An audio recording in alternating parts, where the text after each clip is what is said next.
Programme खास खबर देख रहे दर्शकों का स्वागत। मैं हाँ कमलजीत सिद्धू ते तुसीं देख रहे हो द पंजाब टॉक्स।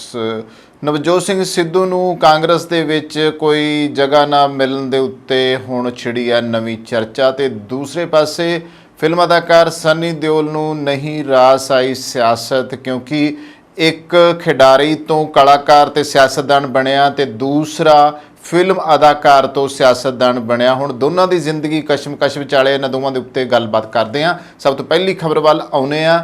नवजोत सिंह सिद्धू बहुत वधिया क्रिकेटर सीगे साडे मुल्क दे और उन्हां दा एक नाम सी मुकाम सीगा और बहुत वधिया कमेंटर के तौर के उत्ते भी जाने जाते सी। जदों असीं रेडियो जां टैलीविजन के उत्ते कमेंटरी सुनते हुंदे सी तां नवजोत सिंह सिद्धू आम ही नज़र आउंदे सी कमेंटरी करते हुए। क्रिकेट दे विच उन्हां दी कमेंटरी भी बेस्ट मन्नी जाती सी। और उस तो बाद असीं देखिया कि नवजोत सिंह सिद्धू जिहड़े ने वो टैलीविजन की दुनिया दे विच जुड़े और कॉमेडी विद कपल के जरिए भी वो सामने आए। और इस तरह हरभजन मान दीयां फिल्मां दे विच भी सानू नवजोत सिंह सिद्धू नज़र आए।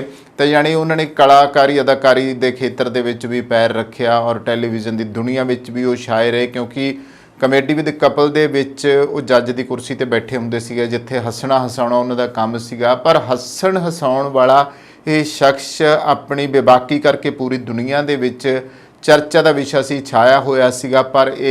पर नवजोत सिंह सिद्धू नूं सियासत वाले पासे दा अजिहा झस पिया कि वो सियासत विच आ कुदे और हुण तक कई पार्टियां बदलियां ने, कदे भाजपा विच ते कदे कांग्रेस दे विच ते कदे किते ते कदे किते। बहुत कुछ इदां दा जो उन्हां दा पिछले वरियां दे विच देखण नूं मिल रिहा। और पिछली कैप्टन अमरिंदर सिंह सरकार वेले वो कांग्रेस कमेटी दे पंजाब प्रदेश के वो प्रधान सीगे, पर फिर उस तो बाद उस अहुदे दे उत्तों भी वो पिछे हट गए और हाईकमान दे नाल चाहे वो राहुल गांधी सी चाहे वो प्रियंका गांधी वाड्रा सी, उन्होंने दोनों भैन भरावां दे नाल बहुत नेड़ता सी। जदों कि पंजाब कांग्रेस दे विच क्योंकि वो दूसरे खेमिਆਂ चों आए सी, भाजपा दे विचों आए सीगे, इस करके कांग्रेस विच आउण करके पुराने टकसाली जिहड़े कांग्रेसी सीगे वो उन्होंने हलके विच ही लैंदे रहे, उस तरीके नाल लिया नहीं। हालांकि भावें अपनी दमदार आवाज़ सदका गज वज के अपनी ही सरकार नूं कई बारी वो पैंदे रहे, अपनी ही सरकार के उत्ते उंगलां उठाउंदे रहे और कैप्टन अमरिंदर सिंह के खिलाफ भी कई बारी भुगतदे रहे। खास तौर पर नशियां वाला मुद्दा सी, जां फिर असीं देखदे सीगे कि जिहड़ा कोटकपूरा बरगाड़ी कांड सीगा उस मामले विच भी अपनी सरकार के खिलाफ बोलदे रहे, जिस करके बहुते टकसाली कांग्रसियां नूं ये गल चुभदी सीगी। बेशक वो प्रधानगी के अहुदे ते रहे पर बाद विच वो लै गए 2022 दीयां चोणां दे विच असीं देखिया। उस केस दे विच नवजोत सिंह सिद्धू नूं 1 साल की सज़ा हुई, पटियाले जेल दे विच भुगती। उस तो बाद नवजोत सिंह सिद्धू पटियाले जेल तो रिहाई प्राप्त करदे आ। हालांकि जेल दे विच काफ़ी जिहड़े कांग्रसी दिग्गज सीगे उन्हां नाल मुलाकातां करन जांदे रहे आ। पर इस दे बावजूद असीं 2022 दीयां चोणां 'च ये देखा सी कि हालांकि कांग्रेस के लिए उन्होंने जिहड़ा प्रचार सी वो कीता सी और जगह जगह जांदे रहे आ। जिन्ने भी दिग्गज लीडर सीगे कईयां दे हक दे विच जाके उन्होंने प्रचार किया, चाहे वो अश्वनी शेखड़ी की असीं गल कर लैंदे आ बटाले तो, या फिर इधर चरणजीत सिंह चन्नी होरां दी गल कर दिंदे जिहड़े कि बतौर मुख मंत्री से और बाद विच आगामी जिहड़ियां 2022 दीयां चोणां सी उन्हां दे लई भी उन्हां दा चेहरा जिहड़ा सी कांग्रेस हाई कमांड वल्लों अगे लिआंदा गया सी। जिवें कि 2017 दीयां चोणां दे विच कांग्रेस कमेटी हाईकमांड वल्लों जिहड़ा सीगा वो कैप्टन अमरिंदर सिंह का चेहरा सामने लिआंदा गया सी। पर इस दे बावजूद गल इत्थे आके निबड़दी है कि नवजोत सिंह सिद्धू नूं जिहड़ा सी उन्होंने कोई मौका गां नहीं दिता, क्योंकि जेलों छुट्टन तो बाद जिस तरीके दे नाल उन्हां दा स्वागत होया और उस तो बाद कांग्रेस ने अपनी एकता विखाउण लई जो पटियाले विच एक इकट्ठ किया तो उत्थे भी नज़र नहीं आए। हालांकि नवजोत सिंह सिद्धू दे प्रधानगी छड्डण तो बाद राजे अमरिंदर सिंह वड़िंग नूं कांग्रेस का प्रधान पंजाब का बनाया गया, जिहड़ा हुण भी चल रहा। पर इन्हां दिनां दे विच जदों दे नवजोत सिंह सिद्धू बाहर आए ने, उन्हां दी पत्नी डॉक्टर नवजोत कौर सिद्धू जिहड़ी आ वो कैंसर की बीमारी दे विच मुतकला ने और उन्हां दे जिहड़े आ इलाज भी चलदा पिया आ। उन्हां दी खातरदारी करन लई अजकल वो घरेलू रुझे होए आ, बेटे दे विआहां दीयां तैयारियां जिहड़ियां ने वो भी हो रही ने फिलहाल। इस करके थोड़ी जी उन्होंने दूरी जी बनाई रखी सी, पर फिर भी उम्मीद की जा रही सी कि कांग्रेस हाई कमान वल्लों कोई वड्डा अहुदा दिता जाऊगा। जो कि पिछले दिनी जो जलंधर वाली जिमनी चोण हुई आ उस दे विच भी उन्होंने प्रचार किया आ। पर इत्थे हुण जिहड़े कांग्रेस हाई कमान जिहड़ी ਨੈਸ਼ਨਲ ਕਾਂਗਰਸ ਹੈਗੀ ਆ ਇੰਡੀਆ, ਉਹਦੇ ਜਿਹੜੇ ਪ੍ਰਧਾਨ ਨੇ ਮਲਕਰਜਨ ਖੜਗੇ, ਉਹਨਾਂ ਨੇ ਨਵੀਂ ਵਰਕਿੰਗ ਕਮੇਟੀ ਦੀ ਚੋਣ ਕੀਤੀ ਹੈ। ਤਾਂ ਇਹ ਜਿਹੜੀ ਚੋਣ ਕੀਤੀ ਗਈ ਆ, ਇਸ ਦੇ ਵਿੱਚ ਨਵੀਂ ਟੀਮ ਐਲਾਨੀ ਗਈ ਆ। ਇਸ ਵਿੱਚ ਪੰਜਾਬ ਦੇ ਸਾਬਕਾ ਉਪ ਮੁੱਖ ਮੰਤਰੀ ਅਤੇ ਰਾਜਸਥਾਨ ਕਾਂਗਰਸ ਪਾਰਟੀ ਦੇ ਮਾਮਲਿਆਂ ਦੇ ਇੰਚਾਰਜ ਅਤੇ ਹਲਕਾ ਡੇਰਾ ਬਾਬਾ ਨਾਨਕ ਦੇ ਵਿਧਾਇਕ ਸੁਖਜਿੰਦਰ ਸਿੰਘ ਰੰਧਾਵਾ ਨੂੰ ਕਾਂਗਰਸ ਵਰਕਿੰਗ ਕਮੇਟੀ ਦਾ ਮੈਂਬਰ ਨਿਯੁਕਤ ਕੀਤਾ ਗਿਆ ਆ। ਪਰ ਇਸ ਦੇ ਵਿੱਚ ਚਰਨਜੀਤ ਸਿੰਘ ਚੰਨੀ ਹੁਣਾਂ ਨੂੰ ਵੀ ਮੌਕਾ ਦਿੱਤਾ ਗਿਆ, ਜਿਹੜੇ ਕਿ ਸਾਬਕਾ ਮੁੱਖ ਮੰਤਰੀ ਪੰਜਾਬ ਨੇ। ਪਰ ਇਸ ਦੇ ਬਾਵਜੂਦ ਨਵਜੋਤ ਸਿੰਘ ਸਿੱਧੂ ਨੂੰ ਜਿਹੜਾ ਮੌਕਾ ਮਿਲਣਾ ਚਾਹੀਦਾ ਸੀ ਉਹ ਨਹੀਂ ਮਿਲਿਆ। ਇਸੇ ਤਰ੍ਹਾਂ ਬੀਬੀ ਰਜਿੰਦਰ ਕੌਰ ਭੱਠਲ, ਉਹ ਵੀ ਸਾਬਕਾ ਮੁੱਖ ਮੰਤਰੀ ਪੰਜਾਬ ਰਹੇ ਨੇ, ਉਹਨਾਂ ਨੂੰ ਵੀ ਕੋਈ ਜਿਹੜਾ ਵੱਡਾ ਮੌਕਾ ਨਹੀਂ ਦਿੱਤਾ ਗਿਆ, ਵਰਕਿੰਗ ਕਮੇਟੀ ਵਿੱਚ ਕੋਈ ਮੁਕਾਮ ਉਹਨਾਂ ਨੂੰ ਨਹੀਂ ਮਿਲਿਆ। ਪਰ ਨਵਜੋਤ ਸਿੰਘ ਸਿੱਧੂ ਦੀ ਚਰਚਾ ਇਸ ਕਰਕੇ ਆ ਕਿ ਕੋਈ ਜਿਵੇਂ ਰੁਤਬਾ ਮਿਲਣ ਦੀ, ਕੋਈ ਅਹੁਦਾ ਮਿਲਣ ਦੀ ਜਿਹੜੀ ਆ ਤਵੱਕੋ ਕੀਤੀ ਜਾ ਰਹੀ ਸੀ, ਉਹ ਅਹੁਦਾ ਰੁਤਬਾ ਉਹਨਾਂ ਨੂੰ ਨਹੀਂ ਮਿਲਿਆ। ਇਸ ਕਰਕੇ ਚਰਚਾ ਛਿੜੀ ਹੈ। ਦੱਸਣਾ ਜ਼ਰੂਰੀ ਹੋਊਗਾ ਕਿ ਜੇਲ੍ਹ ਤੋਂ ਰਿਹਾ ਹੋਣ ਤੋਂ ਬਾਅਦ ਸਿੱਧੂ ਜਲੰਧਰ ਲੋਕ ਸਭਾ ਦੇ ਚੋਣ ਪ੍ਰਚਾਰ ਵਿੱਚ ਹਿੱਸਾ ਲੈਣ ਤੋਂ ਇਲਾਵਾ ਕਾਂਗਰਸ ਦੇ ਕੁਝ ਪ੍ਰੋਗਰਾਮਾਂ ਵਿੱਚ ਸਾਨੂੰ ਨਜ਼ਰ ਆਏ ਸਨ, ਜਦੋਂ ਕਿ ਉਹ ਜ਼ਿਆਦਾ ਸਮਾਂ ਆਪਣੇ ਪਰਿਵਾਰ ਨੂੰ ਦਿੰਦੇ ਰਹੇ ਨੇ। ਹੁਣ ਪਤਾ ਲੱਗਿਆ ਕਿ ਉਹਨਾਂ ਦੇ ਸਮਰਥਕਾਂ ਦੇ ਵੱਲੋਂ ਨਗਰ ਨਿਗਮ ਅਤੇ ਲੋਕ ਸਭਾ ਚੋਣਾਂ ਤੋਂ ਪਹਿਲਾਂ ਸਿੱਧੂ ਨੂੰ ਪੰਜਾਬ ਕਾਂਗਰਸ ਪ੍ਰਧਾਨ ਬਣਾਉਣ ਜਾਂ ਪਾਰਟੀ ਵਿੱਚ ਕੋਈ ਵੱਡੀ ਜ਼ਿੰਮੇਵਾਰੀ ਦੇਣ ਲਈ ਲੌਬਿੰਗ ਕੀਤੀ ਜਾ ਰਹੀ ਹੈ।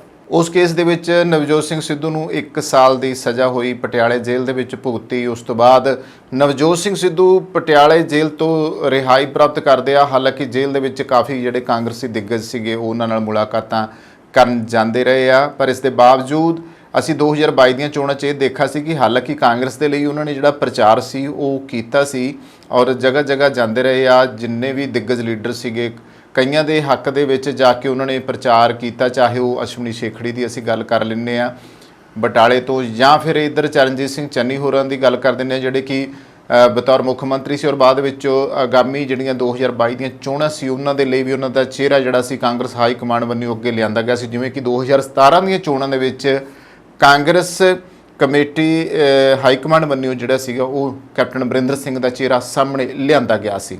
ਪਰ ਇਸ ਦੇ ਬਾਵਜੂਦ ਗੱਲ ਇੱਥੇ ਆ ਕੇ ਨਿਬੜਦੀ ਹੈ ਕਿ ਨਵਜੋਤ ਸਿੰਘ ਸਿੱਧੂ ਨੂੰ ਜਿਹੜਾ ਸੀ ਉਹਨਾਂ ਨੇ ਕੋਈ ਮੌਕਾ ਗਾਂ ਨਹੀਂ ਦਿੱਤਾ, ਕਿਉਂਕਿ ਜੇਲ੍ਹ ਨੂੰ ਛੁੱਟਣ ਤੋਂ ਬਾਅਦ ਜਿਸ ਤਰੀਕੇ ਦੇ ਨਾਲ ਉਹਨਾਂ ਦਾ ਸਵਾਗਤ ਹੋਇਆ ਔਰ ਉਸ ਤੋਂ ਬਾਅਦ ਕਾਂਗਰਸ ਨੇ ਆਪਣੀ ਏਕਤਾ ਵਿਖਾਉਣ ਲਈ ਜਦੋਂ ਪਟਿਆਲੇ ਵਿੱਚ ਇੱਕ ਇਕੱਠ ਕੀਤਾ ਤੇ ਉੱਥੇ ਵੀ ਨਜ਼ਰ ਨਹੀਂ ਆਏ। ਹਾਲਾਂਕਿ ਨਵਜੋਤ ਸਿੰਘ ਸਿੱਧੂ ਦੇ ਪ੍ਰਧਾਨਗੀ ਛੱਡਣ ਤੋਂ ਬਾਅਦ ਰਾਜੇ ਅਮਰਿੰਦਰ ਸਿੰਘ ਵੜਿੰਗ ਨੂੰ ਕਾਂਗਰਸ ਦਾ ਪ੍ਰਧਾਨ ਪੰਜਾਬ ਦਾ ਬਣਾਇਆ ਗਿਆ, ਜਿਹੜਾ ਹੁਣ ਵੀ ਚੱਲ ਰਿਹਾ। ਪਰ ਇਹਨਾਂ ਦਿਨਾਂ ਦੇ ਵਿੱਚ ਜਦੋਂ ਦੇ ਨਵਜੋਤ ਸਿੰਘ ਸਿੱਧੂ ਬਾਹਰ ਆਏ ਨੇ, ਉਹਨਾਂ ਦੀ ਪਤਨੀ ਡਾਕਟਰ ਨਵਜੋਤ ਕੌਰ ਸਿੱਧੂ ਜਿਹੜੀ ਆ ਉਹ ਕੈਂਸਰ ਦੀ ਬਿਮਾਰੀ ਦੇ ਵਿੱਚ ਮੁਬਤਲਾ ਨੇ ਔਰ ਉਹਨਾਂ ਦੇ ਜਿਹੜੇ ਆ ਇਲਾਜ ਵੀ ਚੱਲਦਾ ਪਿਆ ਆ। ਉਹਨਾਂ ਦੀ ਖਾਤਰਦਾਰੀ ਕਰਨ ਲਈ ਅੱਜ ਕੱਲ੍ਹ ਉਹ ਘਰੇਲੂ ਰੁੱਝੇ ਹੋਏ ਆ। ਬੇਟੇ ਦੇ ਵਿਆਹਾਂ ਦੀਆਂ ਤਿਆਰੀਆਂ ਜਿਹੜੀਆਂ ਨੇ ਉਹ ਵੀ ਹੋ ਰਹੀਆਂ ਨੇ ਫਿਲਹਾਲ।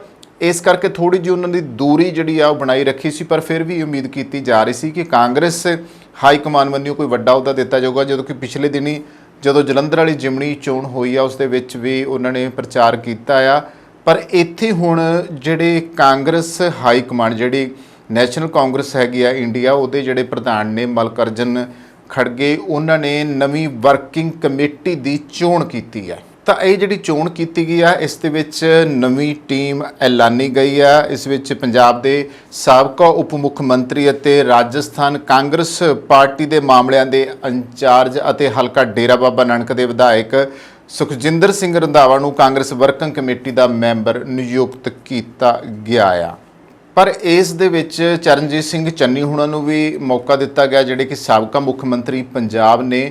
ਪਰ ਇਸ ਦੇ ਬਾਵਜੂਦ ਨਵਜੋਤ ਸਿੰਘ ਸਿੱਧੂ ਨੂੰ ਜਿਹੜਾ ਮੌਕਾ ਮਿਲਣਾ ਚਾਹੀਦਾ ਸੀ ਉਹ ਨਹੀਂ ਮਿਲਿਆ। ਇਸੇ ਤਰ੍ਹਾਂ ਬੀਬੀ ਰਜਿੰਦਰ ਕੌਰ ਭੱਠਲ, ਉਹ ਵੀ ਸਾਬਕਾ ਮੁੱਖ ਮੰਤਰੀ ਪੰਜਾਬ ਰਹੇ ਨੇ, ਉਹਨਾਂ ਨੂੰ ਵੀ ਕੋਈ ਜਿਹੜਾ ਵੱਡਾ ਮੌਕਾ ਨਹੀਂ ਦਿੱਤਾ ਗਿਆ, ਵਰਕਿੰਗ ਕਮੇਟੀ ਵਿੱਚ ਕੋਈ ਮੁਕਾਮ ਉਹਨਾਂ ਨੂੰ ਨਹੀਂ ਮਿਲਿਆ। ਪਰ ਨਵਜੋਤ ਸਿੰਘ ਸਿੱਧੂ ਦੀ ਚਰਚਾ ਇਸ ਕਰਕੇ ਆ ਕਿ ਕੋਈ ਜਿਵੇਂ ਰੁਤਬਾ ਮਿਲਣ ਦੀ, ਕੋਈ ਅਹੁਦਾ ਮਿਲਣ ਦੀ ਜਿਹੜੀ ਆ ਤਵੱਕੋ ਕੀਤੀ ਜਾ ਰਹੀ ਸੀ, ਉਹ ਅਹੁਦਾ ਰੁਤਬਾ ਉਹਨਾਂ ਨੂੰ ਨਹੀਂ ਮਿਲਿਆ। ਇਸ ਕਰਕੇ ਚਰਚਾ ਛਿੜੀ ਹੈ। ਦੱਸਣਾ ਜ਼ਰੂਰੀ ਹੋਊਗਾ ਕਿ ਜੇਲ੍ਹ ਤੋਂ ਰਿਹਾ ਹੋਣ ਤੋਂ ਬਾਅਦ ਸਿੱਧੂ ਜਲੰਧਰ ਲੋਕ ਸਭਾ ਦੇ ਚੋਣ ਪ੍ਰਚਾਰ ਵਿੱਚ ਹਿੱਸਾ ਲੈਣ ਤੋਂ ਇਲਾਵਾ ਕਾਂਗਰਸ ਦੇ ਕੁਝ ਪ੍ਰੋਗਰਾਮਾਂ ਵਿੱਚ ਸਾਨੂੰ ਨਜ਼ਰ ਆਏ ਸਨ, ਜਦੋਂ ਕਿ ਉਹ ਜ਼ਿਆਦਾ ਸਮਾਂ ਆਪਣੇ ਪਰਿਵਾਰ ਨੂੰ ਦਿੰਦੇ ਰਹੇ ਨੇ। ਹੁਣ ਪਤਾ ਲੱਗਿਆ ਕਿ ਉਹਨਾਂ ਦੇ ਸਮਰਥਕਾਂ ਦੇ ਵੱਲੋਂ ਨਗਰ ਨਿਗਮ ਅਤੇ ਲੋਕ ਸਭਾ ਚੋਣਾਂ ਤੋਂ ਪਹਿਲਾਂ ਸਿੱਧੂ ਨੂੰ ਪੰਜਾਬ ਕਾਂਗਰਸ ਪ੍ਰਧਾਨ ਬਣਾਉਣ ਜਾਂ ਪਾਰਟੀ ਵਿੱਚ ਕੋਈ ਵੱਡੀ ਜ਼ਿੰਮੇਵਾਰੀ ਦੇਣ ਲਈ ਲੌਬਿੰਗ ਕੀਤੀ ਜਾ ਰਹੀ ਹੈ। ਪਰ ਇਸ ਦੇ ਉਲਟ ਨਾ ਤਾਂ ਹੁਣ ਤੱਕ ਰਾਜਾ ਵੜਿੰਗ ਗਿਆ ਅਤੇ ਨਾ ਹੀ ਸਿੱਧੂ ਨੂੰ ਪਾਰਟੀ ਵਿੱਚ ਐਡਜਸਟ ਕੀਤਾ ਗਿਆ। ਇਸ ਦੌਰਾਨ ਕਾਂਗਰਸ ਵਰਕਿੰਗ ਕਮੇਟੀ ਵਿੱਚ ਸਿੱਧੂ ਨੂੰ ਜਗ੍ਹਾ ਨਾ ਮਿਲਣ ਕਾਰਨ ਉਹਨਾਂ ਦੇ ਸਮਰਥਕਾਂ ਵੱਲੋਂ ਵੱਡੀ ਬਗਾਵਤ ਕਰਨ ਦੀ ਚਰਚਾ ਇੱਕ ਵਾਰੀ ਫਿਰ ਤੇਜ਼ ਹੋ ਗਈ ਹੈ। ਤਾਂ ਦੂਸਰੇ ਪਾਸੇ ਪੰਜਾਬ ਵਿੱਚ ਇਸ ਸਮੇਂ ਕਾਂਗਰਸ ਦੇ ਸਾਬਕਾ ਮੁੱਖ ਮੰਤਰੀ, ਜਿਵੇਂ ਮੈਂ ਚਰਨਜੀਤ ਸਿੰਘ ਚੰਨੀ ਹੋਰਾਂ ਦਾ ਜ਼ਿਕਰ ਕੀਤਾ ਆ, ਤਾਂ ਉਹ ਤੇ ਦੂਸਰੇ ਪਾਸੇ ਬੀਬੀ ਰਜਿੰਦਰ ਕੌਰ ਭੱਠਲ ਸੀਗੀ। ਇਹਨਾਂ ਦੋਵਾਂ ਦੇ ਵਿੱਚੋਂ ਸਿਰਫ ਚਰਨਜੀਤ ਸਿੰਘ ਚੰਨੀ ਨੂੰ ਕਾਂਗਰਸ ਵਰਕਿੰਗ ਕਮੇਟੀ ਦੇ ਵਿੱਚ ਜਿਹੜਾ ਆ ਸ਼ਾਮਲ ਕੀਤਾ ਗਿਆ ਆ। ਇਸ ਫੈਸਲੇ ਨੂੰ ਨਗਰ ਨਿਗਮ ਅਤੇ ਲੋਕ ਸਭਾ ਚੋਣਾਂ ਦੌਰਾਨ ਵੋਟ ਬੈਂਕ ਨੂੰ ਸਾਧਨ ਦੀ ਕੋਸ਼ਿਸ਼ ਵਜੋਂ ਦੇਖਿਆ ਜਾ ਸਕਦਾ। ਇਸ ਤੋਂ ਪਹਿਲਾਂ ਵੀ ਵਿਧਾਨ ਸਭਾ ਚੋਣਾਂ ਦੌਰਾਨ ਵੀ ਨਵਜੋਤ ਸਿੰਘ ਸਿੱਧੂ ਦੇ ਖੁੱਲ੍ਹੇਆਮ ਵਿਰੋਧ ਦੇ ਬਾਵਜੂਦ ਅਨੁਸੂਚਿਤ ਜਾਤੀ ਵੋਟ ਬੈਂਕ ਨੂੰ ਸਾਧਨ ਦੀ ਕਵਾਇਦ ਤਹਿਤ ਹੀ ਚੰਨੀ ਨੂੰ ਪਹਿਲਾਂ ਕੈਪਟਨ ਅਮਰਿੰਦਰ ਸਿੰਘ ਨੂੰ ਹਟਾਉਣ ਤੋਂ ਬਾਅਦ ਮੁੱਖ ਮੰਤਰੀ ਅਤੇ ਫਿਰ ਪਾਰਟੀ ਦਾ ਚਿਹਰਾ ਬਣਾਇਆ ਗਿਆ ਸੀ, ਜਿਸ ਨਾਲ ਆਮ ਆਦਮੀ ਪਾਰਟੀ ਦੀ ਹਨੇਰੀ ਦੇ ਬਾਵਜੂਦ ਕਾਂਗਰਸ ਨੂੰ ਦੁਆਬੇ ਦੇ ਵਿੱਚ ਫਾਇਦਾ ਹੋਇਆ ਸੀਗਾ। ਇਸੇ ਤਰ੍ਹਾਂ ਹੀ ਇੱਕ ਖਬਰ ਜੋ ਜੁਲਾਈ ਦੇ ਵਿੱਚ ਆਈ ਸੀ, ਉਸ ਦੇ ਵਿੱਚ ਵੀ ਇਹੀ ਚਰਚਾ ਨਵਜੋਤ ਸਿੰਘ ਸਿੱਧੂ ਦੀ ਬਗਾਵਤ ਕਰਨ ਨੂੰ ਲੈ ਕੇ ਛਿੜੀ ਸੀਗੀ ਕਿ ਸਿਆਸੀ ਬਣਾਵਟ ਖਤਮ ਕਰਨ ਲਈ ਦੇਸ਼ ਦੇ ਵੱਖ-ਵੱਖ ਹਿੱਸਿਆਂ ਵਿੱਚ ਵਿਰੋਧੀ ਏਕਤਾ ਦੀਆਂ ਕੋਸ਼ਿਸ਼ਾਂ ਵਿੱਚ ਜੁਟੀ ਕਾਂਗਰਸ ਨੂੰ ਆਉਣ ਵਾਲੇ ਦਿਨਾਂ ਦੌਰਾਨ ਪੰਜਾਬ 'ਚ ਵੱਡੀ ਬਗਾਵਤ ਦਾ ਸਾਹਮਣਾ ਕਰਨਾ ਪੈ ਸਕਦਾ ਹੈ। ਇਹ ਮਾਮਲਾ ਕਾਂਗਰਸੀ ਆਗੂ ਨਵਜੋਤ ਸਿੰਘ ਸਿੱਧੂ ਦੇ ਨਾਲ ਜੁੜਿਆ ਹੋਇਆ, ਜਿਨ੍ਹਾਂ ਨੇ ਜੇਲ੍ਹ ਤੋਂ ਬਾਹਰ ਆਉਣ ਮਗਰੋਂ ਪਾਰਟੀ ਨੇ ਜਲੰਧਰ ਲੋਕ ਸਭਾ ਸੀਟ ਲਈ ਪ੍ਰਚਾਰ ਲਈ ਤਾਂ ਭੇਜ ਦਿੱਤਾ, ਪਰ ਕਾਫੀ ਦੇਰ ਬਾਅਦ ਹੁਣ ਤੱਕ ਸੰਗਠਨ 'ਚ ਕੋਈ ਅਹੁਦਾ ਨਹੀਂ ਦਿੱਤਾ ਗਿਆ। ਯਾਨੀ 2 ਮਹੀਨੇ ਪਹਿਲਾਂ ਵੀ ਇਹ ਚਰਚਾ ਛਿੜੀ ਸੀ। ਹੁਣ ਤਾਂ ਲੋਕ ਸਭਾ ਦੀਆਂ ਚੋਣਾਂ ਜਿਹੜੀਆਂ ਚੰਦ ਮਹੀਨੇ ਰਹਿ ਗਏ ਆ, ਇਸ ਕਰਕੇ ਹੁਣ ਇਹ ਜਿਹੜੀ ਆ ਹਵਾ ਜ਼ਿਆਦਾ ਤੇਜ਼ ਹੋ ਗਈ ਆ। ਤਾਂ ਇਸ ਦਾ ਨਤੀਜਾ ਇਹ ਹੋਇਆ ਸੀ ਕਿ ਕਾਂਗਰਸ ਵੱਲੋਂ ਜ਼ਿਮਨੀ ਚੋਣ ਦੌਰਾਨ ਜੋ ਏਕਤਾ ਦਿਖਾਉਣ ਦੇ ਉੱਤੇ ਜ਼ੋਰ ਲਗਾਇਆ ਗਿਆ ਸੀ, ਉਸ ਦੀ ਹਵਾ ਨਿਕਲਣੀ ਸ਼ੁਰੂ ਹੋ ਗਈ ਹੈ। ਹਾਲਾਂਕਿ ਸਿੱਧੂ ਪਰਿਵਾਰਕ ਕਾਰਨਾਂ ਕਾਰਨ ਸਿਆਸੀ ਗਤੀਵਿਧੀਆਂ ਜਾਂ ਸਰਗਰਮੀਆਂ ਦੇ ਵਿੱਚ ਪੂਰੇ ਰੂਪ ਵਿੱਚ ਸ਼ਾਮਲ ਨਹੀਂ ਹੋ ਰਹੇ, ਪਰ ਉਹਨਾਂ ਦੇ ਖੇਮੇ ਵੱਲੋਂ ਅੰਦਰ ਖਾਤੇ ਰਾਜੇ ਵੜਿੰਗ ਨੂੰ ਹਟਾਉਣ ਲਈ ਲਗਾਤਾਰ ਲੌਬਿੰਗ ਕੀਤੀ ਜਾ ਰਹੀ ਸੀ। ਇੱਕ ਚੀਜ਼ ਹੋਰ ਵੀ ਦੇਖਣ ਨੂੰ ਮਿਲੀ ਹੈ ਕਿ ਜਦੋਂ ਦਾ ਰਾਜੇ ਵੜਿੰਗ ਨੂੰ ਪ੍ਰਧਾਨ ਬਣਾਇਆ, ਕਾਂਗਰਸ ਨੇ ਕੋਈ ਬਹੁਤੀ ਤਰੱਕੀ ਨਹੀਂ ਕੀਤੀ, ਕਾਂਗਰਸ ਨਿਘਾਰ ਬੰਨੀ ਗਈ ਹੈ ਔਰ ਕਾਂਗਰਸ ਦੇ ਜਿਹੜੇ ਦਿੱਗਜ ਆਗੂ ਬੈਠੇ ਸੀਗੇ, ਰਾਜੇ ਵੜਿੰਗ ਹੋਣਾ ਤੋਂ ਵੀ ਬਹੁਤ ਸੀਨੀਅਰ ਜਿਹੜੇ ਬੈਠੇ ਸੀਗੇ, ਖਾਸ ਤੌਰ ਤੇ ਮਾਝੇ ਦੇ ਕਾਂਗਰਸੀ, ਉਹਨਾਂ ਦੀ ਬਹੁਤੀ ਜਿਹੜੀ ਰਾਜੇ ਵੜਿੰਗ ਦੇ ਨਾਲ ਉਸ ਤਰੀਕੇ ਨਾਲ ਸਹਿਮਤੀ ਨਹੀਂ ਬਣੀ ਔਰ ਇਹ ਅਟਕਲਾਂ ਜਿਹੜੀਆਂ ਸੀਗੀਆਂ ਕਈ ਵਾਰੀ ਕਈ ਰੂਪਾਂ ਦੇ ਵਿੱਚ ਸਾਹਮਣੇ ਆਈਆਂ ਆ ਕਿ ਪ੍ਰਧਾਨਗੀ ਦੇ ਰੂਪ ਵਿੱਚ ਹੀ ਬਹੁਤੇ ਕਾਂਗਰਸੀਆਂ ਨੇ, ਖਾਸ ਤੌਰ ਤੇ ਜਿਹੜੇ ਟਕਸਾਲੀ ਕਾਂਗਰਸੀ, ਉਹਨਾਂ ਨੇ ਰਾਜੇ ਵੜਿੰਗ ਨੂੰ ਪ੍ਰਵਾਨ ਨਹੀਂ ਸੀ ਕੀਤਾ। ਇੱਥੇ ਹੀ ਆ ਕੇ ਗੱਲ ਨਵਜੋਤ ਸਿੰਘ ਸਿੱਧੂ ਤੇ ਰਾਜੇ ਵੜਿੰਗ ਦੀ ਵੀ ਬਣਦੀ ਹੈ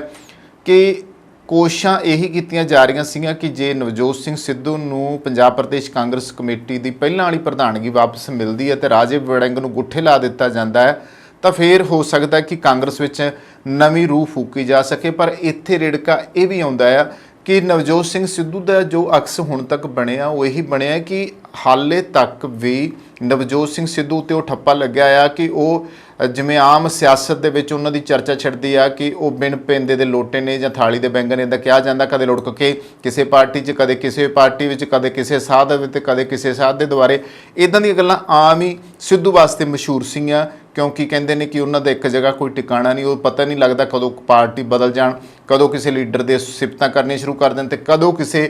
ਇਹਨਾਂ 'ਚ 16 ਸਾਬਕਾ ਵਿਧਾਇਕਾਂ, ਸੰਸਦ ਮੈਂਬਰਾਂ ਤੋਂ ਇਲਾਵਾ ਵਿਧਾਨ ਸਭਾ ਚੋਣਾਂ ਲੜਨ ਵਾਲੇ ਵੱਡੇ ਨੇਤਾਵਾਂ ਦਾ ਸਮਰਥਨ ਦਾ ਦਾਅਵਾ ਵੀ ਕੀਤਾ ਜਾ ਰਿਹਾ ਸੀ, ਜੋ ਆਉਣ ਵਾਲੀਆਂ ਨਗਰ ਨਿਗਮ ਅਤੇ ਲੋਕ ਸਭਾ ਚੋਣਾਂ ਦੌਰਾਨ ਹਾਈ ਕਮਾਂਡ ਤੇ ਸਿੱਧੂ ਨੂੰ ਅਹਿਮ ਜ਼ਿੰਮੇਵਾਰੀ ਦੇਣ ਦਾ ਦਬਾਅ ਬਣਾ ਰਹੇ ਸੀ। ਸੂਤਰਾਂ ਮੁਤਾਬਕ ਸਿੱਧੂ ਨੂੰ ਪੰਜਾਬ ਕਾਂਗਰਸ ਦੀ ਕਮਾਂਡ ਨਾ ਮਿਲੀ ਤਾਂ ਕਾਂਗਰਸ ਦੇ ਵਿੱਚ ਵੱਡੀ ਬਗਾਵਤ ਹੋ ਸਕਦੀ ਆ, ਜਿਸ ਦੀ ਸ਼ੁਰੂਆਤ ਅਸੀਂ ਪਿੱਛੇ ਜੇ ਦੇਖਿਆ ਨਾ, ਸਿੱਧੂ ਦੇ ਕਰੀਬੀ ਮੰਨੇ ਜਾਂਦੇ ਅਸ਼ਵਨੀ ਸੇਖੜੀ ਵੱਲੋਂ ਭਾਜਪਾ ਦੇ ਵਿੱਚ ਸ਼ਾਮਲ ਹੋਣ ਦੇ ਨਾਲ ਹੋ ਚੁੱਕੀ ਹੈ। ਇਸ ਤੋਂ ਇਲਾਵਾ ਸਿੱਧੂ ਕੈਂਪਸ ਦੇ ਕਈ ਨੇਤਾ ਮੌਕੇ ਦਾ ਇੰਤਜ਼ਾਰ ਕਰ ਰਹੇ ਨੇ। ਉਹਨਾਂ ਕਿਹਾ ਕਿ ਇੱਥੇ ਇਹ ਗੱਲ ਵਿਸ਼ੇਸ਼ ਤੌਰ ਦੇ ਉੱਤੇ ਦੱਸਣਯੋਗ ਹੈ ਕਿ ਜਿਸ ਤਰੀਕੇ ਸੁਖਜਿੰਦਰ ਸਿੰਘ ਰੰਧਾਵਾ ਬਤੌਰ ਰਾਜਸਥਾਨ ਕਾਂਗਰਸ ਦੇ ਇੰਚਾਰਜ ਦੇ ਤੌਰ ਤੇ ਦਿਨ ਰਾਤ ਕੰਮ ਕਰ ਰਹੇ ਨੇ, ਜਿਸ ਕਾਰਨ ਰਾਜਸਥਾਨ ਵਿੱਚ ਕਾਂਗਰਸ ਸੱਤਾ ਦੇ ਵਿੱਚ ਸ਼ਾਨਦਾਰ ਵਾਪਸੀ ਕਰਨ ਜਾ ਰਹੀ ਹੈ।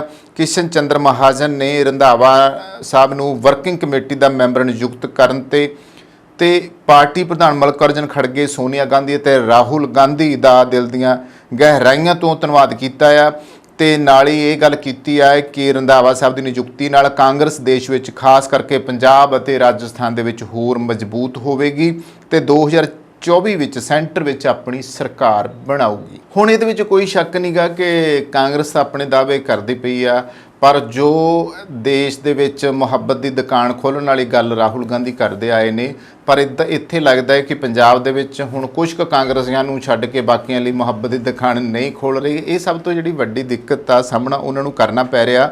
ਪਰ ਦੂਜੇ ਪਾਸੇ ਸਿੱਧੂ ਨੂੰ ਕੋਈ ਅਹੁਦਾ ਨਾ ਦੇਣ ਦਾ ਇੱਕ ਕਾਰਨ ਇਹ ਵੀ ਮੰਨਿਆ ਜਾ ਸਕਦਾ ਹੈ ਕਿ ਦਿੱਲੀ ਸਰਕਾਰ ਦੇ ਪਿੱਛੇ ਜੇ ਇੱਕ ਆਰਡੀਨੈਂਸ ਦੀ ਜਿਹੜੀ ਚਰਚਾ ਆ ਉਹ ਛਿੜੀ ਸੀ ਕਿ ਦਿੱਲੀ ਸਰਕਾਰ ਦੀਆਂ ਸ਼ਕਤੀਆਂ ਨੂੰ ਲੈ ਕੇ ਉਪ ਰਾਜਪਾਲ ਅਤੇ ਆਪ ਸਰਕਾਰ ਦੇ ਵਿਚਕਾਰ ਜਾਰੀ ਵਿਰੋਧ ਦੇ ਵਿਚਕਾਰ ਕੇਂਦਰ ਸਰਕਾਰ ਦੁਆਰਾ ਲਿਆਂਦੇ ਗਏ ਆਰਡੀਨੈਂਸ ਦਾ ਸਖਤ ਵਿਰੋਧ ਕਰ ਰਹੀ ਹੈ ਤੇ ਦਿੱਲੀ ਆਰਡੀਨੈਂਸ ਤੇ ਆਪ ਨੂੰ ਕਾਂਗਰਸ ਦਾ ਸਮਰਥਨ ਵੀ ਮਿਲਿਆ। ਹਾਲਾਂਕਿ ਪੰਜਾਬ ਕਾਂਗਰਸ ਆਮ ਆਦਮੀ ਪਾਰਟੀ ਨਾਲ ਜਾਣ ਦੇ ਸਖਤ ਖਿਲਾਫ ਸੀ। ਇਸ ਦੌਰਾਨ ਪੰਜਾਬ ਕਾਂਗਰਸ ਦੇ ਆਗੂ ਨਵਜੋਤ ਸਿੰਘ ਸਿੱਧੂ ਨੇ ਪਾਰਟੀ ਦੀ ਰਾਏ ਦੇ ਖਿਲਾਫ ਜਾ ਕੇ ਦਿੱਲੀ ਆਰਡੀਨੈਂਸ ਤੇ ਆਮ ਆਦਮੀ ਪਾਰਟੀ ਦਾ ਸਾਥ ਦਿੱਤਾ ਸੀ ਔਰ ਕੇਂਦਰ ਨੂੰ ਭੰਡਿਆ ਸੀ। ਇਹ ਵੀ ਇੱਕ ਵਜ੍ਹਾ ਹੋ ਸਕਦੀ ਹੈ ਕਿ ਕਾਂਗਰਸ ਹਾਈ ਕਮਾਂਡ ਨੂੰ ਕਿਤੇ ਇਹ ਗੱਲ ਚੁੱਭਦੀ ਹੋਵੇ ਕਿ ਸਾਡੇ ਫੈਸਲੇ ਤੋਂ ਬਿਨਾਂ ਹੀ ਨਵਜੋਤ ਸਿੰਘ ਸਿੱਧੂ ਨੇ ਜਿਹੜਾ ਆ ਆਪ ਪਾਰਟੀ ਨੂੰ ਸਮਰਥਨ ਦੇ ਦਿੱਤਾ। ਫਿਲਹਾਲ ਹੁਣ ਪਤਾ ਲੱਗੂ ਜੀ ਆਉਣ ਵਾਲੇ ਦਿਨਾਂ ਦੇ ਵਿੱਚ ਕਿ ਬਗਾਵਤ ਹੋਵੇਗੀ ਜਾਂ ਫਿਰ ਕਾਂਗਰਸ ਹਾਈ ਕਮਾਂਡ ਨਵਜੋਤ ਸਿੰਘ ਸਿੱਧੂ ਨੂੰ ਕੋਈ ਅਹੁਦਾ ਦੇ ਕੇ ਨਿਵਾਜਦੇ ਆ। ਸਨੀ ਦਿਓਲ ਨੂੰ ਹੁਣ ਸਿਆਸਤ ਰਾਸ ਨਹੀਂ ਆਏਗੀ, ਬਹੁਤ ਦੇਰ ਬਾਅਦ ਹੋਸ਼ ਆਈ ਆ, सब कुछ गवा कर होश में आए तो क्या किया। ਇਹ ਇੱਕ ਉਰਦੂ ਦਾ ਸ਼ੇਰ ਹੈ ਜੋ ਸਨੀ ਦਿਓਲ ਤੇ ਟੁਕਦਾ ਆ, ਕਿਉਂਕਿ ਸਨੀ ਦਿਓਲ ਜਦੋਂ ਬਤੌਰ ਫਿਲਮ ਅਦਾਕਾਰ ਸੀ ਤਾਂ ਅਸੀਂ ਉਹਨਾਂ ਦੀਆਂ ਬਹੁਤ ਸਾਰੀਆਂ ਫਿਲਮਾਂ ਜਿਹੜੀ ਉਹਨਾਂ ਦੀ ਪਹਿਲੀ ਫਿਲਮ ਤੋਂ ਲੈ ਕੇ ਅੱਜ ਤੱਕ ਅਸੀਂ ਦੇਖਦੇ ਆ ਰਹੇ ਹਾਂ, ਚਾਹੇ ਉਹ ਸੰਨੀ ਫਿਲਮ ਸੀ, ਚਾਹੇ ਉਹ ਬੇਤਾਬ ਸੀ, ਚਾਹੇ ਉਹ ਡਰ ਸੀ, ਚਾਹੇ ਉਹ ਗਦਰ ਸੀ, ਹੁਣ ਚਾਹੇ ਗਦਰ 2 ਆ ਗਈ ਆ। ਇਹ ਸਾਰੀਆਂ ਉਹ ਫਿਲਮਾਂ ਸੀ ਜਿਨ੍ਹਾਂ ਕਰਕੇ ਸਨੀ ਦਿਓਲ ਦਾ ਇੱਕ ਅਕਸ ਬਣਿਆ ਸੀ ਔਰ ਪੰਜਾਬੀਆਂ ਦੇ ਵਿੱਚ ਖਾਸ ਤੌਰ ਦੇ ਉੱਤੇ ਪਹਿਲੀ ਜਿਹੜੀ ਗਦਰ ਆਈ ਨਾ ਉਹਦੇ ਵਿੱਚ ਨਲਕਾ ਪੁੱਟਣ ਵਾਲਾ ਔਰ ਗਵਾਂਢੀ ਜਿਹੜੇ ਮੁਲਕ ਪਾਕਿਸਤਾਨ ਦੇ ਜਿਹੜੇ ਲੀਡਰਾਂ ਨਾਲ ਉਹਦੀ ਲੜਾਈ ਦੇ ਸੀਨ ਸੀਗੇ ਨਾ, ਉਸਨੇ ਉਸ ਦਾ ਇੱਕ ਅਕਸ ਬਣਾ ਦਿੱਤਾ ਸੀਗਾ ਤੇ ਇੱਕ ਇਹੋ ਜੀ ਉਸ ਦੀ ਦਿੱਖ ਇੱਕ ਇਹੋ ਜਿਹਾ ਪ੍ਰਭਾਵ ਬਣਾ ਦਿੱਤਾ ਸੀ ਖਾਸ ਤੌਰ ਦੇ ਉੱਤੇ ਕਿ ਪੰਜਾਬੀਆਂ ਨੂੰ ਇਹ ਲੱਗਦਾ ਸੀ ਖਾਸ ਤੌਰ ਦੇ ਉੱਤੇ ਕਿ ਇਹ ਸਾਡਾ ਪੰਜਾਬੀ ਭਰਾ ਆ, ਸਾਡਾ ਜੱਟ ਭਰਾ ਆ ਤੇ ਬੜਾ ਹੀ ਹਿੰਮਤ ਵਾਲਾ। ਪਰ ਇਸ ਹਿੰਮਤ ਦਾ ਪਿਛਲੇ ਦਿਨੀ ਵੀ ਸਾਫ਼ ਪਤਾ ਲੱਗ ਗਿਆ ਜਦੋਂ ਸਨੀ ਦਿਓਲ ਗਵਾਚਣ ਦੇ ਪੋਸਟਰ ਜਿਹੜੇ 2-3 ਸਾਲਾਂ ਤੋਂ ਲੱਗ ਰਿਹਾ, ਜਦੋਂ ਦੇ ਉਹ MP ਬਣੇ ਨੇ ਗੁਰਦਾਸਪੁਰ ਤੋਂ, ਉਸ ਤੋਂ ਬਾਅਦ ਕਦੇ ਗੇੜਾ ਨਹੀਂ ਮਾਰਿਆ, ਗੁਰਦਾਸਪੁਰੀਆਂ ਦੀ ਗੱਲ ਨਹੀਂ ਸੁਣੀ। ਹਾਲਾਂਕਿ ਉਸ ਮੁਹੱਬਤ ਉਸ ਪਿਆਰ ਦੇ ਜ਼ਰੀਏ ਵੋਟਾਂ ਪਾ ਕੇ ਸਨੀ ਦਿਓਲ ਨੂੰ ਜਿਤਾ ਦਿੱਤਾ ਸੀ। ਔਰ ਇੱਕ ਚੀਜ਼ ਹੋਰ ਵੀ ਐਂਟੀ ਗਈ ਆ ਸਨੀ ਦਿਓਲ ਦੇ, ਉਹ ਇਹ ਗਈ ਆ ਕਿ ਭਾਜਪਾ ਜਿਸ ਤਰੀਕੇ ਭਗਵੇ ਕਰਨ ਦੀ ਗੱਲ ਕਰਦੀ ਆ, ਭਾਜਪਾ ਦਾ ਜਿਸ ਤਰੀਕੇ ਦੇ ਆਪਣੇ ਰੂਲ ਐਂਡ ਰੈਗੂਲੇਸ਼ਨ ਨੇ, ਜਿਸ ਤਰੀਕੇ ਦੇ ਉਹਨਾਂ ਦੇ ਮਾਪਦੰਡ ਬਣਾਏ ਨੇ, ਉਹ ਬਾਕੀ ਦੂਸਰੀਆਂ ਪਾਰਟੀਆਂ ਜਾਂ ਦੇਸ਼ ਦੇ ਬਾਕੀ ਲੋਕਾਂ ਨੂੰ ਭਗਵੇ ਕਰਨ ਪਾਰਟੀ ਦੀਆਂ ਉਹ ਚੀਜ਼ਾਂ ਪਸੰਦ ਨਹੀਂ ਹੈਗੀਆਂ। ਇਸ ਕਰਕੇ ਸਨੀ ਦਿਓਲ ਦਾ ਉਧਰ ਚਲੇ ਜਾਣਾ ਵੀ ਪੰਜਾਬੀਆਂ ਨੂੰ ਅੱਖਰਦਾ ਰਿਹਾ, ਕਿਉਂਕਿ ਕਿਸਾਨ ਅੰਦੋਲਨ ਦੀ ਵਜ੍ਹਾ ਕਰਕੇ ਜੋ ਸੀ ਭਾਜਪਾ ਦੇ ਐਂਟੀ ਰਹੇ ਆ ਪੰਜਾਬ ਦੇ ਕਿਸਾਨ ਔਰ ਖਾਸ ਤੌਰ ਤੇ ਜੱਟ ਭਾਈਚਾਰਾ। ਇਸ ਕਰਕੇ ਇੱਕ ਰੀਜ਼ਨ ਹੋਰ ਵੀ ਬਣਿਆ ਕਿ ਕਿਸਾਨ ਅੰਦੋਲਨ ਦੌਰਾਨ ਸਨੀ ਦਿਓਲ ਦੇ ਪਰਿਵਾਰ ਚੋਂ, ਚਾਹੇ ਉਹਦਾ ਪਿਓ ਧਰਮਿੰਦਰ ਸੀ, ਚਾਹੇ ਉਹਦਾ ਭਰਾ ਬੌਬੀ ਦਿਓਲ ਸੀ, ਯਾਨੀ ਕਿ ਪਰਿਵਾਰ ਦੇ ਵਿੱਚੋਂ ਕਿਸੇ ਨੇ ਵੀ ਸਮਰਥਨ ਦੇ ਕਿਸਾਨਾਂ ਦੇ ਹੱਕ ਵਿੱਚ ਇੱਕ ਗੱਲ ਨਹੀਂ ਕੀਤੀ ਗਈ, ਸਗੋਂ ਚੁੱਪ ਧਾਰ ਲਈ ਜਿਹੜੀ ਕਿਸਾਨਾਂ ਨੂੰ ਔਰ ਪੰਜਾਬੀਆਂ ਨੂੰ ਬਹੁਤ ਅਖਰੀ। ਇਹ ਦੋ ਵਜ੍ਹਾ ਕਰਕੇ ਸਨੀ ਦਿਓਲ ਪੰਜਾਬੀਆਂ ਦੇ ਮਨਾਂ ਦੇ ਵਿੱਚੋਂ ਲੈ ਗਿਆ।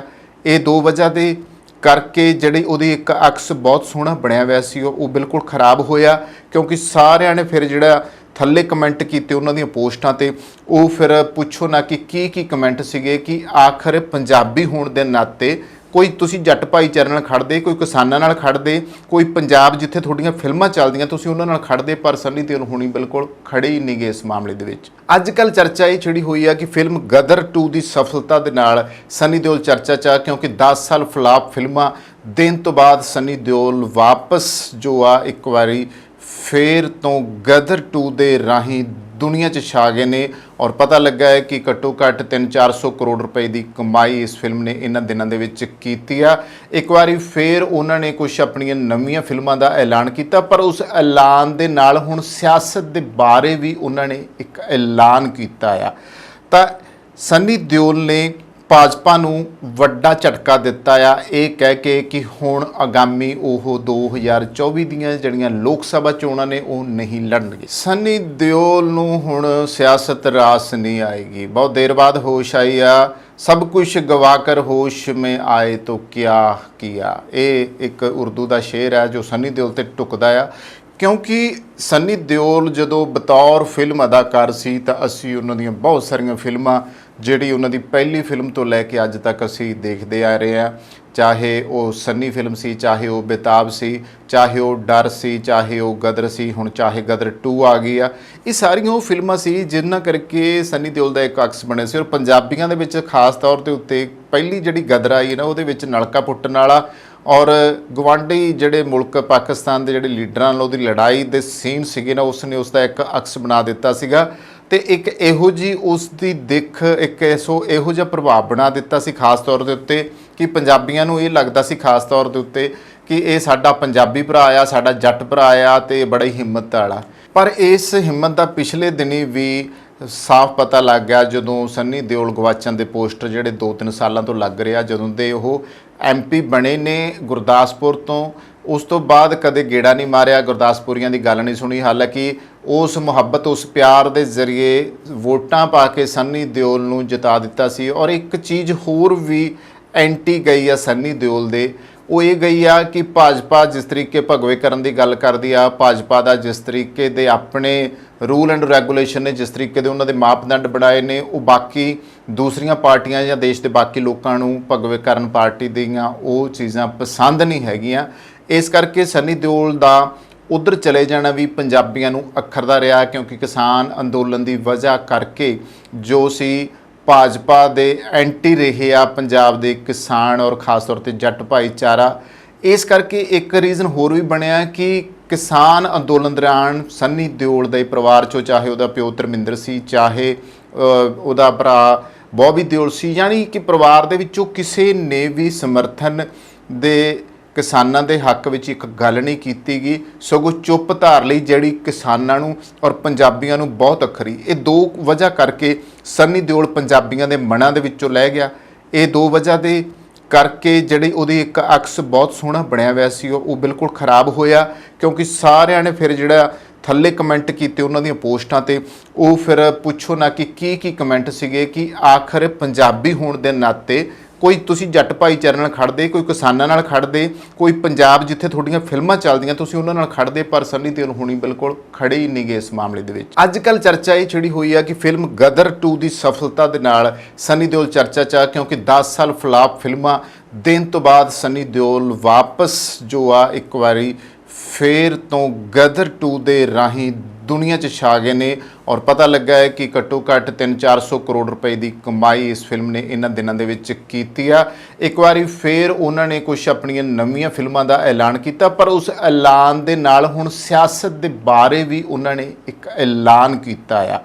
ਤਾਂ ਸਨੀ ਦਿਓਲ ਨੇ ਭਾਜਪਾ ਨੂੰ ਵੱਡਾ ਝਟਕਾ ਦਿੱਤਾ ਆ, ਇਹ ਕਹਿ ਕੇ ਕਿ ਹੁਣ ਆਗਾਮੀ ਉਹ 2024 ਦੀਆਂ ਜਿਹੜੀਆਂ ਲੋਕ ਸਭਾ ਚੋਣਾਂ ਨੇ ਉਹ ਨਹੀਂ ਲੜਨਗੇ। ਇਸ ਕਰਕੇ ਹੁਣ ਭਾਜਪਾ ਨੂੰ ਫਿਕਰ ਬਣ ਗਿਆ ਕਿ 2024 ਦੀਆਂ ਚੋਣਾਂ ਦੇ ਵਿੱਚ ਵੱਡਾ ਚਿਹਰਾ ਕਿਹੜਾ ਹੋਊਗਾ ਜਿਸ ਨੂੰ ਉੱਥੋਂ ਚੋਣ ਲੜਾਈ ਜਾ ਸਕੇ, ਕਿਉਂਕਿ ਉਹ ਸਨੀ ਦਿਓਲ ਦੇ ਸਿਆਸਤ ਚੋਂ ਹਟਣ ਦੀ ਵਜ੍ਹਾ ਕਰਕੇ ਔਰ ਚੋਣਾਂ ਲੜਨ ਤੋਂ ਇਨਕਾਰ ਕਰਨ ਦੀ ਵਜ੍ਹਾ ਕਰਕੇ ਉਹ ਸੀਟ ਖਾਲੀ ਹੋ ਜਾਵੇਗੀ। ਹੁਣ 2024 ਦੀਆਂ ਚੋਣਾਂ ਲਈ ਭਾਜਪਾ ਨੂੰ ਮਸ਼ੱਕਤ ਕਰਨੀ ਪਵੇਗੀ, ਕਿਉਂਕਿ ਰਾਜਨੀਤੀ ਦੇ ਬਾਰੇ ਮੀਡੀਆ ਰਿਪੋਰਟਾਂ ਵਿੱਚ ਗੱਲ ਇਹ ਆਈ ਆ ਕਿ ਸਨੀ ਦਿਓਲ ਦੀ ਤਰਫੋਂ ਕਿਹਾ ਗਿਆ ਹੈ ਕਿ ਉਹ ਰਾਜਨੀਤੀ ਵਿੱਚ ਦਿਲਚਸਪੀ ਨਹੀਂ ਰੱਖਦੇ, ਇਸ ਲਈ ਉਹ ਅੱਗੇ ਚੋਣ ਨਹੀਂ ਲੜਨਗੇ, ਉਹ ਸਿਰਫ ਫਿਲਮਾਂ ਦੇ ਵਿੱਚ ਕੰਮ ਕਰਨਾ ਚਾਹੁੰਦੇ ਨੇ। ਸਨੀ ਦਿਓਲ ਦੇ ਐਲਾਨ ਤੋਂ ਬਾਅਦ ਹੁਣ ਭਾਜਪਾ 2024 ਦੀਆਂ ਲੋਕ ਸਭਾ ਚੋਣਾਂ ਦੇ ਵਿੱਚ ਗੁਰਦਾਸਪੁਰ ਤੋਂ ਆਪਣਾ ਜਿਹੜਾ ਨਵਾਂ ਉਮੀਦਵਾਰ ਹੈ ਉਹ ਉਤਾਰਨ ਦੀ ਕੋਸ਼ਿਸ਼ ਕਰੇਗੀ।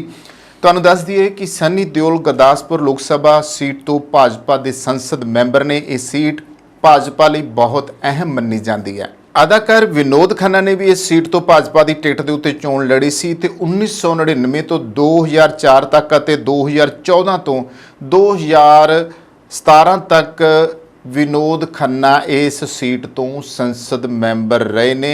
ਇਸ ਤੋਂ ਬਾਅਦ 2019 ਚ ਭਾਜਪਾ ਨੇ ਇਸ ਸੀਟ ਤੋਂ ਸਨੀ ਦਿਓਲ ਨੂੰ ਮੈਦਾਨ ਦੇ ਵਿੱਚ ਉਤਾਰਿਆ ਸੀਗਾ, ਜਦੋਂ ਕਿ ਗੁਰਦਾਸਪੁਰੀਆਂ ਨੇ ਆਪਣੇ ਪੰਜਾਬੀ ਹੋਣ ਕਰਕੇ, ਆਪਣੇ ਜੱਟ ਭਾਈਚਾਰੇ ਦਾ ਹੋਣ ਕਰਕੇ ਸਨੀ ਦਿਓਲ ਨੂੰ ਜਿਤਾ ਕੇ ਲੋਕ ਸਭਾ ਦੇ ਵਿੱਚ ਭੇਜਿਆ ਸੀਗਾ ਔਰ ਵੱਡੇ ਫਰਕ ਦੇ ਨਾਲ ਸਨੀ ਦਿਓਲ ਆਪਣੇ ਵਿਰੋਧੀਆਂ ਨੂੰ ਹਰਾ ਕੇ ਜਿੱਤੇ ਸੀਗੇ, ਵੱਡੀ ਜਿੱਤ ਸੀਗੀ। ਹਾਲਾਂਕਿ ਉਸ ਤੋਂ ਬਾਅਦ ਜੇ ਦੇਖਿਆ ਜਾਵੇ ਕਿ ਸਨੀ ਦਿਓਲ ਨੇ ਕੋਈ ਬਹੁਤਾ ਸੰਸਦ ਵਿੱਚ ਹਾਜ਼ਰੀ ਨਹੀਂ ਭਰੀਗੀ, ਉਹਨਾਂ ਦੀਆਂ ਹਾਜ਼ਰੀਆਂ ਬਹੁਤ ਘੱਟ ਆ ਔਰ ਜੋ ਇੱਕ ਰੂਲ ਐਂਡ ਰੈਗੂਲੇਸ਼ਨ ਸੰਸਦ ਦਾ ਆ ਜਿਸ ਦੇ ਮੁਤਾਬਕ ਹਾਜ਼ਰੀਆਂ ਭਰਨੀਆਂ ਕਿਸੇ ਵੀ ਸੰਸਦ ਲਈ ਜ਼ਰੂਰੀ ਹੁੰਦੀਆਂ, ਕਿਸੇ ਵੀ ਐਮਪੀ ਲਈ ਜ਼ਰੂਰੀ ਹੁੰਦੀਆਂ, ਪਰ ਉਹ ਉਹਨਾਂ ਹਾਜ਼ਰੀਆਂ ਤੋਂ ਵੀ ਘੱਟ ਰਹੇ ਆ ਔਰ ਖਾਸ ਤੌਰ ਦੇ ਉੱਤੇ ਆਪਣੇ ਗੁਰਦਾਸਪੁਰ ਹਲਕੇ ਦੇ ਵਿਕਾਸ ਦੇ ਕੰਮਾਂ ਲਈ ਜਿਹਦੇ ਵਾਸਤੇ ਬਹੁਤ ਵੱਡੇ ਦਾਅਵੇ ਕਰਕੇ ਗਏ ਸੀਗੇ, ਉਹਨਾਂ 'ਚੋਂ ਕੋਈ ਦਾਅਵਾ ਪੂਰਾ ਨਹੀਂ ਕੀਤਾ।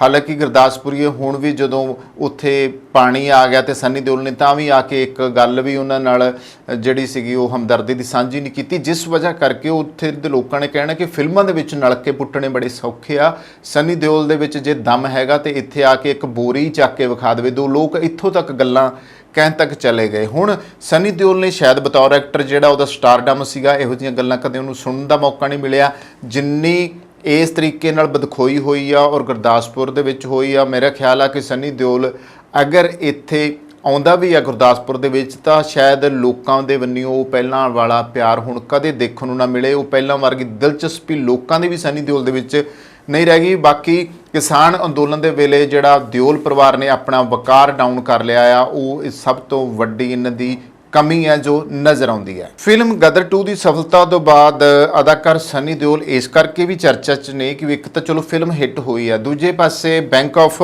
ਬੜੌਦਾ ਨੇ ਇੱਕ ਨੋਟਿਸ ਕੱਢਿਆ ਕਿ ਸਨੀ ਦਿਓਲ ਦੀ ਕੋਠੀ ਦੀ ਨਿਲਾਮੀ ਕਰਕੇ ਉਹਨਾਂ ਤੇ ਕਰੋੜਾਂ ਰੁਪਏ ਦਾ ਕਰਜ਼ਾ ਆ ਜਿਹੜਾ ਨਹੀਂ ਤਾਰਿਆ ਉਹ ਵਾਪਸ ਲਿਆ ਜਾਊਗਾ।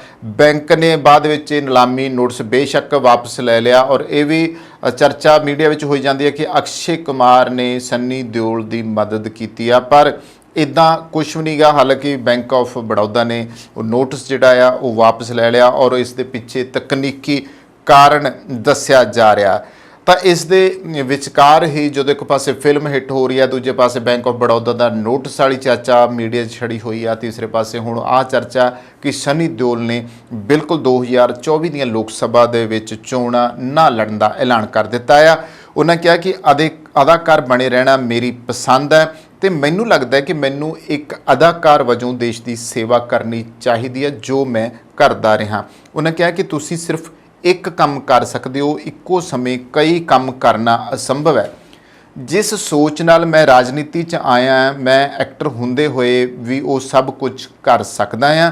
ਸਨੀ ਨੇ ਕਿਹਾ ਕਿ ਮੈਂ ਐਕਟਿੰਗ ਦੀ ਦੁਨੀਆ 'ਚ ਜੋ ਮੇਰਾ ਦਿਲ ਚਾਹੁੰਦਾ ਹੈ ਕਰ ਸਕਦਾ ਹਾਂ, ਪਰ ਮੈਂ ਰਾਜਨੀਤੀ ਵਿੱਚ ਕੁਝ ਕਰਾਂਗਾ ਅਤੇ ਉਸ ਨੂੰ ਪੂਰਾ ਕਰਨ ਦੇ ਯੋਗ ਨਹੀਂ ਹਾਂ। ਮੈਂ ਤਾਂ ਉਸ ਨੂੰ ਬਰਦਾਸ਼ਤ ਨਹੀਂ ਕਰ ਸਕਦਾ, ਮੈਂ ਅਜਿਹਾ ਨਹੀਂ ਕਰ ਸਕਦਾ।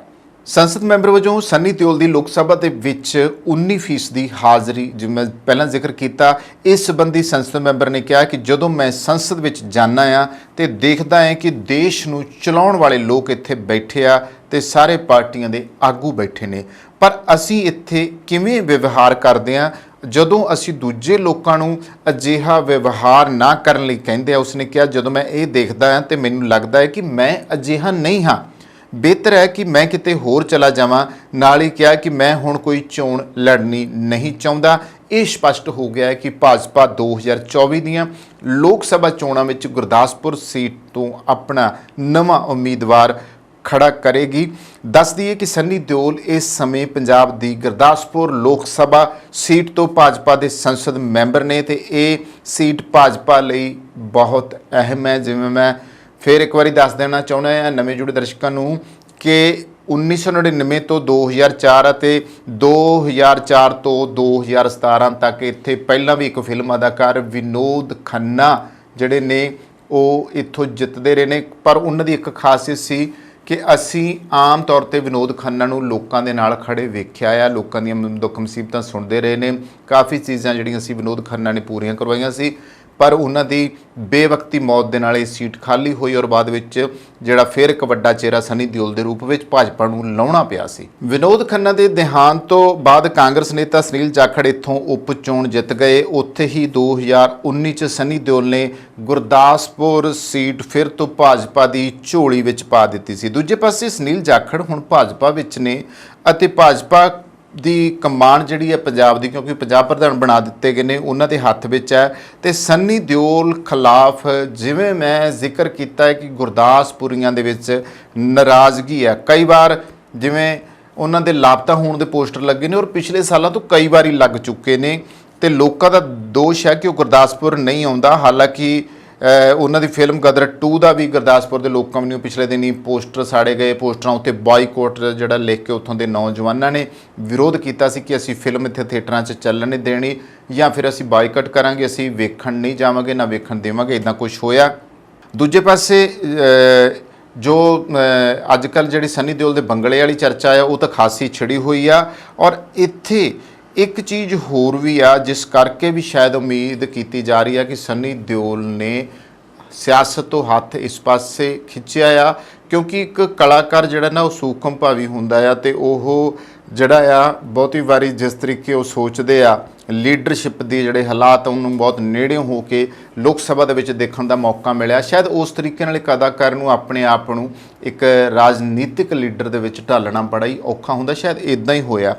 ਔਰ ਇਸ ਤੋਂ ਇਲਾਵਾ ਜਿਹੜਾ ਕਾਰਨ ਇਹ ਬਣਿਆ ਹੈ ਕਿ ਪਰਿਵਾਰ ਦੇ ਵਿੱਚ ਉਹਨਾਂ ਦੇ ਹੁਣ ਬੇਟੇ ਦੇ ਪਿੱਛੇ ਜੇ ਮੈਰਿਜ ਹੋਈ ਆ, ਫਿਰ ਉਹਨਾਂ ਦੀ ਫਿਲਮ ਆਈ ਆ, ਹੁਣ ਗਾਮੀ ਫਿਲਮ ਦਾ ਵੀ ਐਲਾਨ ਕਰ ਦਿੱਤਾ। ਉਹਨਾਂ ਨੂੰ ਪਤਾ ਹੈ ਕਿ 10 ਸਾਲ ਫਲਾਪ ਫਿਲਮਾਂ ਤੋਂ ਬਾਅਦ ਫਿਰ ਇੱਕ ਜ਼ਬਰਦਸਤ ਸੁਪਰ ਹਿੱਟ ਦਿੱਤਾ ਜਿਹਦੇ ਵਿੱਚ 300 ਕਰੋੜ ਤੋਂ ਉੱਤੇ ਦੀ ਕਮਾਈ ਜਿਹੜੀ ਕਰ ਲਈ ਆ। ਇਸ ਕਰਕੇ ਜਿਹੜੀਆਂ ਉਹਦੀਆਂ 2 ਭੈਣਾਂ ਸੀ ਜਿਹੜੀਆਂ ਕਿ ਹੇਮਾ ਮਾਲਿਨੀ ਦੀਆਂ ਬੇਟੀਆਂ ਨੇ, ਈਸ਼ਾ ਦਿਓਲ ਤੇ ਆਨਾ ਦਿਓਲ, ਉਹ ਹੁਣ ਨੇੜੇ ਆ ਗਈਆਂ ਨੇ। ਉਹ ਵੀ ਇਸ ਵਾਰੀ ਭਰਾ ਦੇ ਹੱਕ ਦੇ ਵਿੱਚ ਪ੍ਰਚਾਰ ਕਰਦੀਆਂ ਨਜ਼ਰ ਆਈਆਂ ਨੇ। ਇਸ ਤਰੀਕੇ ਇਹ ਟੁੱਟਿਆ ਹੋਇਆ ਪਰਿਵਾਰ ਇੱਕ ਵਾਰੀ ਫਿਰ ਤੋਂ ਜੁੜਿਆ ਆ, ਫਿਰ ਨਜ਼ਦੀਕੀਆਂ ਵਧੀਆਂ ਨੇ। ਤੇ ਦੂਸਰੇ ਪਾਸੇ ਉਸ ਦੀ ਜਿਹੜੀ ਦੂਸਰੀ ਮਾਂ ਆ ਹੇਮਾ ਮਾਲਿਨੀ, ਉਸਨੇ ਵੀ ਗਦਰ 2 ਦੀ ਸਮੀਖਿਆ ਕੀਤੀ ਆ। ਉਸਨੇ ਕਿਹਾ ਕਿ ਗਦਰ 2 ਨੂੰ ਦਮਦਾਰ ਕਿਹਾ ਹੈ। ਇਸ ਦੇ ਨਾਲ ਹੀ ਸਨੀ ਦੀ ਅਦਾਕਾਰੀ ਨੂੰ ਵੀ ਸ਼ਾਨਦਾਰ ਦੱਸਿਆ। ਤੇ ਸਨੀ ਦਿਓਲ ਨੂੰ ਪਰਿਵਾਰ ਵੱਲੋਂ ਇੰਨਾ ਪਿਆਰ ਮਿਲਦਾ ਦੇਖ ਕੇ ਉਹਦੇ ਪਿਓ ਧਰਮਿੰਦਰ, ਜੋ ਕਿ ਸੁਪਰ ਹਿੱਟ ਅਦਾਕਾਰ ਹੀ ਬਣ ਰਹੇ ਨੇ ਪੰਜਾਬੀ ਹਿੰਦੀ ਸਿਨੇਮਾ ਦੇ, ਰਿਪੀਟ। ਦੂਸਰੇ ਪਾਸੇ ਉਸਦੇ ਫਾਦਰ ਜਿਹੜੇ ਪੰਜਾਬੀ, ਰਿਪੀਟ। ਦੂਸਰੇ ਪਾਸੇ ਸਨੀ ਦਿਓਲ ਦੇ ਪਿਤਾ ਧਰਮਿੰਦਰ ਦਿਓਲ, ਧਰਮਿੰਦਰ ਜੋ ਹਿੰਦੀ ਸਿਨੇਮਾ ਦੇ ਹੀਮਨ ਕਰਕੇ ਜਾਣੇ ਜਾਂਦੇ ਨੇ, ਉਹਨਾਂ ਦੀ ਵੀ ਖੁਸ਼ੀ ਦੀ ਹੱਦ ਨਹੀਂ ਆ। ਫਿਲਹਾਲ ਟੀਵੀ ਚੈਨਲ ਦੇ ਵਿੱਚ ਇੱਕ ਇੰਟਰਵਿਊ ਇਹਨਾਂ ਦਿਨਾਂ ਵਿੱਚ ਸਨੀ ਦਿਓਲ ਦਾ ਆਇਆ, ਜਿਸ ਦੇ ਵਿੱਚ ਉਹਨਾਂ ਨੇ ਇਹ ਸਪਸ਼ਟ ਕਰ ਦਿੱਤਾ ਕਿ ਅਦਾਕਾਰ ਬਣਨਾ ਉਹਨਾਂ ਦੀ ਪਹਿਲੀ ਪਸੰਦ ਹੈ। ਜਿਸ ਸੋਚ ਨਾਲ ਉਹ ਰਾਜਨੀਤੀ ਵਿੱਚ ਆਇਆ ਸੀ ਉਹ ਸਾਰੇ ਕੰਮ ਉਹ ਅਦਾਕਾਰ ਹੁੰਦੇ ਵੀ ਕਰ ਸਕਦਾ ਸੀ। ਉਹਨਾਂ ਕਿਹਾ ਕਿ ਉਸ ਨੂੰ ਲੱਗਦਾ ਹੈ ਕਿ ਉਸ ਨੂੰ ਦੇਸ਼ ਦੀ ਸੇਵਾ ਕਰਨੀ ਚਾਹੀਦੀ ਹੈ ਅਤੇ ਉਹ ਕਰ ਰਹੇ ਨੇ। ਇੱਕ ਵਾਰੀ ਵਿੱਚ ਕਈ ਕੰਮ ਕਰਨਾ ਸੰਭਵ ਨਹੀਂ ਹੈ, ਇਸ ਲਈ ਉਹਨਾਂ ਨੇ 2024 ਦੀਆਂ ਲੋਕ ਸਭਾ ਚੋਣਾਂ ਨਾ ਲੜਨ ਦਾ ਫੈਸਲਾ ਕੀਤਾ ਆ। ਸੋ ਫਿਲਹਾਲ ਇਹ ਹੁਣ ਸਨੀ ਦਿਓਲ ਦਾ ਫੈਸਲਾ ਆ, ਕਿਉਂਕਿ ਜਲਦੀ ਪਤਾ ਲੱਗ ਗਿਆ ਹੈ ਕਿ ਜਦੋਂ ਬੰਦੇ ਦੇ ਵਕਾਰ ਨੂੰ ਢਾਹ ਲੱਗਦੀ ਆ, ਜਦੋਂ ਅਕਸ ਖਰਾਬ ਹੁੰਦਾ ਆ, ਜਦੋਂ ਤੁਹਾਡੀ ਇੱਕ ਸਟਾਰਡਮ ਨੂੰ ਧੱਕਾ ਵੱਜਦਾ ਆ, ਫਿਰ ਜਾ ਕੇ ਮਹਿਸੂਸ ਹੁੰਦਾ ਹੈ। ਫਿਲਹਾਲ ਬੇਸ਼ੱਕ ਫਿਲਮ ਹਿੱਟ ਹੋਈ ਆ, ਪਰ ਪੰਜਾਬ ਦੇ ਲੋਕਾਂ ਦੇ ਮਨਾਂ ਵਿੱਚ ਜਿਹੜੀ ਸਨੀ ਦਿਓਲ ਦੀ ਕਿਸਾਨ ਅੰਦੋਲਨ ਵੇਲੇ ਮਦਦ ਨਾ ਕਰਨ ਦੀ ਗੱਲ ਹੈ ਤੇ ਭਾਜਪਾ ਵਿੱਚ ਜਾਣ ਦੀ ਜਿਹੜੀ ਗੱਲ ਹੈ, ਉਹ ਪੰਜਾਬੀ ਭੁੱਲਣਗੇ ਨਹੀਂ, ਉਹ ਭੁੱਲ ਵੀ ਨਹੀਂ ਰਹੇਗੇ। ਔਰ ਇਸੇ ਕਰਕੇ ਜਦੋਂ ਕੋਈ ਸੋਸ਼ਲ ਮੀਡੀਆ ਜਾਂ ਸਾਡੇ ਵਰਗੇ ਚੈਨਲ ਕੋਈ ਉਹਨਾਂ ਦੀ ਪਰਿਵਾਰਾਂ ਦੀ ਪੋਸਟ ਪਾਉਂਦੇ ਆ ਤੇ ਥੱਲੇ ਵਾਹ ਜਾਂ ਫਿਰ ਕਮੈਂਟ ਜਿਹੜੇ ਆ ਉਹ ਦਿੰਦੇ ਆ, ਉਹ ਤੋਂ ਸਪਸ਼ਟ ਹੋ ਜਾਂਦਾ ਕਿ ਹੁਣ ਇਹ ਕਦਰ ਜਿਹੜੀ ਆ ਕਿੱਥੇ ਕੁ ਹੋਈ ਆ ਤੇ ਕਿੰਨੀ ਕੁ ਹੋ ਰਹੀ ਆ। ਸੋ ਫਿਲਹਾਲ ਉਮੀਦ ਕੀਤੀ ਜਾ ਸਕਦੀ ਆ ਕਿ ਸਨੀ ਦਿਓਲ ਨੇ ਜੋ ਵੀ ਫੈਸਲਾ ਕੀਤਾ ਬਹੁਤ ਵਧੀਆ ਕੀਤਾ ਆ।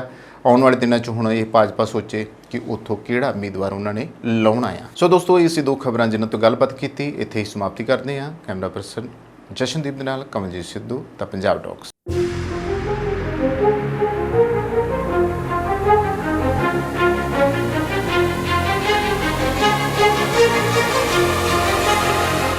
ਗੱਡੀਆਂ ਉੱਚੀਆਂ ਰੱਖੀਆਂ ਭਾਈ, ਗੱਡੀਆਂ ਉੱਚੀਆਂ ਰੱਖ ਭਾਵੇਂ ਨੀਵੀਆਂ, ਪਰ ਟਾਇਰਾਂ ਦਾ ਖਿਆਲ ਸਭ ਤੋਂ ਵੱਧ ਰੱਖ। ਓਏ ਇਸ ਪੱਖੋਂ ਆਪਾਂ ਨੂੰ ਕੋਈ ਟੈਨਸ਼ਨ ਨਹੀਂ। ਕਿਉਂ? ਕਿਉਂਕਿ ਇਹਦੀ ਜ਼ਿੰਮੇਵਾਰੀ ਆਪਾਂ ਦਿੱਤੀ ਹੋਈ ਏ ਮਾਲਵਾ ਟਾਇਰਸ ਵਾਲਿਆਂ ਨੂੰ।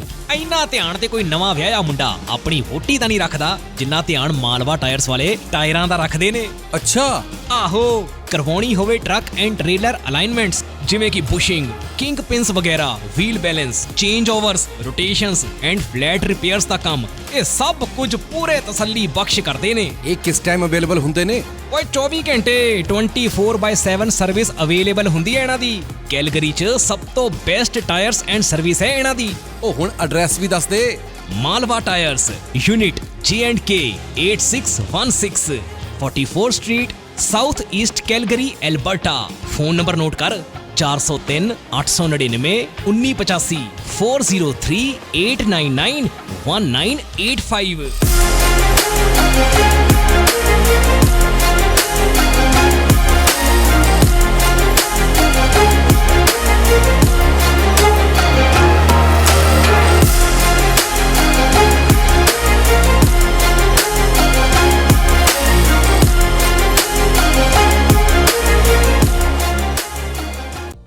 Bed hair day, don't worry, ਅਸੀਂ ਤੁਹਾਡੀ ਹਰ ਜ਼ਰੂਰਤ ਨੂੰ ਸਮਝਦੇ ਹਾਂ। ਸ਼ਹਿਰ ਦੀ ਸਭ ਤੋਂ ਵਧੀਆ ਤੇ ਬਜਟ ਫ੍ਰੈਂਡਲੀ ਹੇਅਰ ਸੈਲੂਨ ਵਿੱਚ ਤੁਹਾਡਾ ਸਵਾਗਤ ਹੈ। ਸਤਿ ਸ਼੍ਰੀ ਅਕਾਲ ਜੀ, ਮੈਂ ਹਾਂ ਰਮਨ। ਸਤਿ ਸ਼੍ਰੀ ਅਕਾਲ ਜੀ, ਮੈਂ ਹਾਂ ਜਸ ਆਰਜੇ ਹੇਅਰ ਸਲੂਨ ਤੋਂ। ਸਾਡੇ ਟੈਲੈਂਟਡ ਸਟਾਈਲਿਸਟ ਤੁਹਾਨੂੰ ਆਪਣੀ ਪਸੰਦ ਅਨੁਸਾਰ ਹੇਅਰ ਕੱਟ, ਕਲਰ ਅਤੇ ਸਟਾਈਲ ਦਿੰਦੇ ਨੇ ਜੋ ਤੁਹਾਡੀ ਲੁੱਕ ਨੂੰ ਸੂਟ ਕਰਦਾ ਹੈ। ਇਸ ਲਈ ਸਿਰਫ ਉੱਚ ਗੁਣਵੱਤਾ ਵਾਲੇ ਪ੍ਰੋਡਕਟਸ ਦਾ ਇਸਤੇਮਾਲ ਕੀਤਾ ਜਾਂਦਾ ਹੈ ਤਾਂ ਜੋ ਤੁਹਾਡਾ ਸਟਾਈਲ ਤੇ ਖੂਬਸੂਰਤੀ ਰਹੇ ਹਮੇਸ਼ਾ ਬਰਕਰਾਰ। ਆਰਜੇ ਹੇਅਰ ਸਲੂਨ ਤੁਹਾਨੂੰ ਪ੍ਰੋਵਾਈਡ ਕਰਦਾ ਹੈ hair smoothing, keratin hair smoothing, keratin treatments, hair cut, hair spas, colour corrections, root retouch, highlights, balayage. ਇਸੇ ਦੇ ਨਾਲ ਮੈਨਸ ਸੈਕਸ਼ਨ ਦੇ ਵਿੱਚ ਅਸੀਂ ਪ੍ਰੋਵਾਈਡ ਕਰਦੇ ਹਾਂ hair cuts, fades, shave, beard trims and specially beard trims with scissor. ਸਾਡੇ ਕੋਲੇ ਸਾਰਾ ਸਟਾਫ ਬਹੁਤ ਹੀ ਕੁਆਲੀਫਾਈਡ ਹੈ। ਸਾਰੀ services, waxing, keratin, smoothing, highlights, everything we provide here. ਅਸੀਂ ਗਾਰੰਟੀ ਦਿੰਦੇ ਹਾਂ ਕਿ ਸੈਲੂਨ ਤੋਂ ਬਾਹਰ ਨਿਕਲਦੇ ਸਾਰ ਤੁਸੀਂ ਮਹਿਸੂਸ ਕਰੋਗੇ ਥੋੜਾ ਜ਼ਿਆਦਾ ਖੂਬਸੂਰਤ, ਥੋੜਾ ਹੋਰ ਜ਼ਿਆਦਾ ਕੌਨਫੀਡੈਂਟ। ਸਤਿ ਸ਼੍ਰੀ ਅਕਾਲ ਜੀ, ਮੇਰਾ ਨਾਮ ਹੈ ਮਨਵੀਰ ਸਿੰਘ ਤੇ ਮੈਂ ਬਰੈਂਪਟਨ ਤੋਂ ਮੂਵ ਹੋਇਆ ਸੀ ਵਿਨੀਪੈਗ ਤੇ ਮੈਂ ਸਰਚ ਕਰਦਾ ਸੀਗਾ ਬੈਸਟ ਹੇਅਰ ਸਲੂਨ ਇਨ ਵਿਨੀਪੈਗ ਤੇ ਮੈਨੂੰ ਪਹਿਲੇ ਨੰਬਰ ਤੇ ਆਇਆ ਆਰਜੇ ਹੇਅਰ ਸਲੂਨ। ਸਤਿ ਸ਼੍ਰੀ ਅਕਾਲ ਜੀ, ਮੇਰਾ ਨਾਮ ਹੈ ਤਰੁਣ। ਮੈਂ ਤੁਹਾਨੂੰ ਰეკਮੈਂਡ ਕਰਾਂਗਾ ਕਿ ਆਰਜੇ ਹੇਅਰ ਸਲੂਨ ਤੇ ਆਓ ਤੇ ਇੱਥੇ ਤੁਹਾਨੂੰ ਆਪਣੇ ਹਰ ਤਰ੍ਹਾਂ ਦੀ ਹੇਅਰ ਸਟਾਈਲਿੰਗ ਔਰ ਬੀਅਰਡ ਸਟਾਈਲਿੰਗ ਮਿਲ ਜੇਗੀ। Hi, my name is Lindsay. I've been coming to RJ Hair Salon since they opened up 4 years ago and Jazz has always been fantastic with my hair. ਅਸੀਂ ਸਿਰਫ hair cut ਨਹੀਂ ਕਰਦੇ ਬਲਕਿ ਤੁਹਾਡੀ ਖੂਬਸੂਰਤੀ ਸੰਵਾਰਦੇ ਹਾਂ ਕਿਉਂਕਿ ਸਾਡਾ ਮੰਨਣਾ ਹੈ ਜਦੋਂ ਤੁਸੀਂ ਖੁਦ ਨੂੰ ਚੰਗੇ ਲੱਗਦੇ ਹੋ ਤਾਂ ਤੁਹਾਨੂੰ ਸਭ ਚੰਗਾ ਲੱਗਦਾ ਹੈ। Your own saloon, your own style.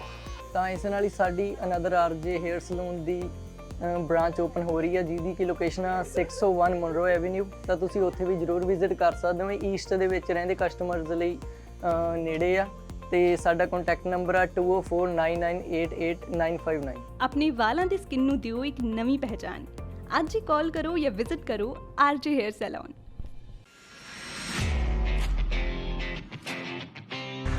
ਹੋ ਕਿੱਦਾਂ? ਓਏ ਆਪਣੀ ਅਲਾਈਨਮੈਂਟ ਚੈੱਕ ਕਰਾ, ਮੈਂ ਤੇ ਸਿੱਧਾ। ਉਹ ਯਾਰ ਆਪਣੀ ਤੇ ਨਹੀਂ ਪਰ ਆਪਣੇ ਟਰੱਕ ਦੀ ਅਲਾਈਨਮੈਂਟ ਕਰਾਣੀ ਹੈ ਤੇ ਆਪਣੇ ਦੂਜੇ ਟਰੱਕ ਦੇ ਨਵੇਂ ਟਾਇਰ ਵੀ ਪਵਾਉਣੇ ਨੇ। ਫੇਰ ਤੇ ਤੂੰ ਬਸ ਇੱਕੋ ਜਗ੍ਹਾ ਜਾ, boost Truck and trailer repair limited. ਪਿਛਲੇ 1 ਸਾਲ ਤੋਂ ਇਹ ਆਪਣੀ ਸ਼ਾਪ ਚਲਾ ਰਹੇ ਨੇ। ਇਹਨਾਂ ਕੋਲ ਹਰ ਤਰ੍ਹਾਂ ਦੇ ਬ੍ਰਾਂਡ ਦੇ ਟਾਇਰਸ ਅਵੇਲੇਬਲ ਨੇ ਤੇ ਇਹ ਬੈਸਟ ਸਰਵਿਸ ਪ੍ਰੋਵਾਈਡ ਕਰਦੇ ਨੇ। ਡਿਲੀਵਰੀ ਵੀ ਟਾਈਮ ਸਿਰ ਕਰ ਦਿੰਦੇ ਨੇ ਤੇ ਅਲਾਈਨਮੈਂਟ ਓਏ ਇਹਨਾਂ ਕੋਲ ਹਾਈ ਟੈਕਨੋਲੋਜੀ ਨਾਲ ਲੈਸ ਅਲਾਈਨਮੈਂਟ ਮਸ਼ੀਨ ਹੈ ਜੋ ਕਿ ਮੈਨੀਟੋਬਾ ਦੀ ਫਰਸਟ ਅਲਾਈਨਮੈਂਟ ਮਸ਼ੀਨ ਹੈ। ਇਹਨਾਂ ਦਾ ਤੇ ਸਗੋਂ ਸਲੋਗਨ ਵੀ ਇਹ ਹੈ, save tyre save money. Time ਤਾਂ ਨਹੀਂ ਜ਼ਿਆਦਾ ਲਾਉਂਦੇ? ਓ ਭਾਈ 24 ਘੰਟੇ 7 ਦਿਨ ਡਰਾਈਵ ਥਰੂ ਸਰਵਿਸ ਅਵੇਲੇਬਲ ਹੈ। ਬਸ 45 ਮਿੰਟ 'ਚ ਤੁਹਾਡਾ ਕੰਮ ਡਨ। ਐਂਡ ਸਭ ਤੋਂ ਖਾਸ ਗੱਲ, ਨੈਸ਼ਨਲ ਅਕਾਊਂਟ ਹੋਲਡਰਸ ਵੀ ਪ੍ਰੋਵਾਈਡ ਕਰਦੇ ਨੇ। ਇਹ ਐਨੂਅਲ ਸੇਫਟੀ ਕਰਕੇ ਦਿੰਦੇ ਨੇ, ਯਾਨੀ ਕਿ ਟਰੱਕ ਨਾਲ ਰਿਲੇਟ ਹਰ ਨਿੱਕਾ ਵੱਡਾ ਕੰਮ ਓਕੇ ਰਿਪੋਰਟ ਕਰਕੇ ਦਿੰਦੇ ਨੇ। ਸਤਿ ਸ਼੍ਰੀ ਅਕਾਲ ਜੀ, ਮੈਂ Balkaran Singh, boost Truck and trailer repair shop Winnipeg ਤੋਂ। ਅਸੀਂ ਤੁਹਾਡੇ ਲਈ ਲੈ ਕੇ ਆਏ ਹਾਂ ਜੀ ਵਨ ਰੂਫ ਦੇ ਥੱਲੇ ਹੀ multiple service like mechanical work, alignment, wheel balance, tyre service. ਤਾਂ ਅਸੀਂ ਹੁਣ ਤੁਹਾਡੇ ਲਈ ਇੱਕ ਛੱਤ ਦੇ ਥੱਲੇ ਹੀ ਇਹ ਸਾਰੀਆਂ ਸਰਵਿਸ ਪ੍ਰੋਵਾਈਡ ਕਰਵਾਵਾਂਗੇ। ਤੁਹਾਡਾ ਵਿਸ਼ਵਾਸ ਸਾਡੀ ਤਾਕਤ।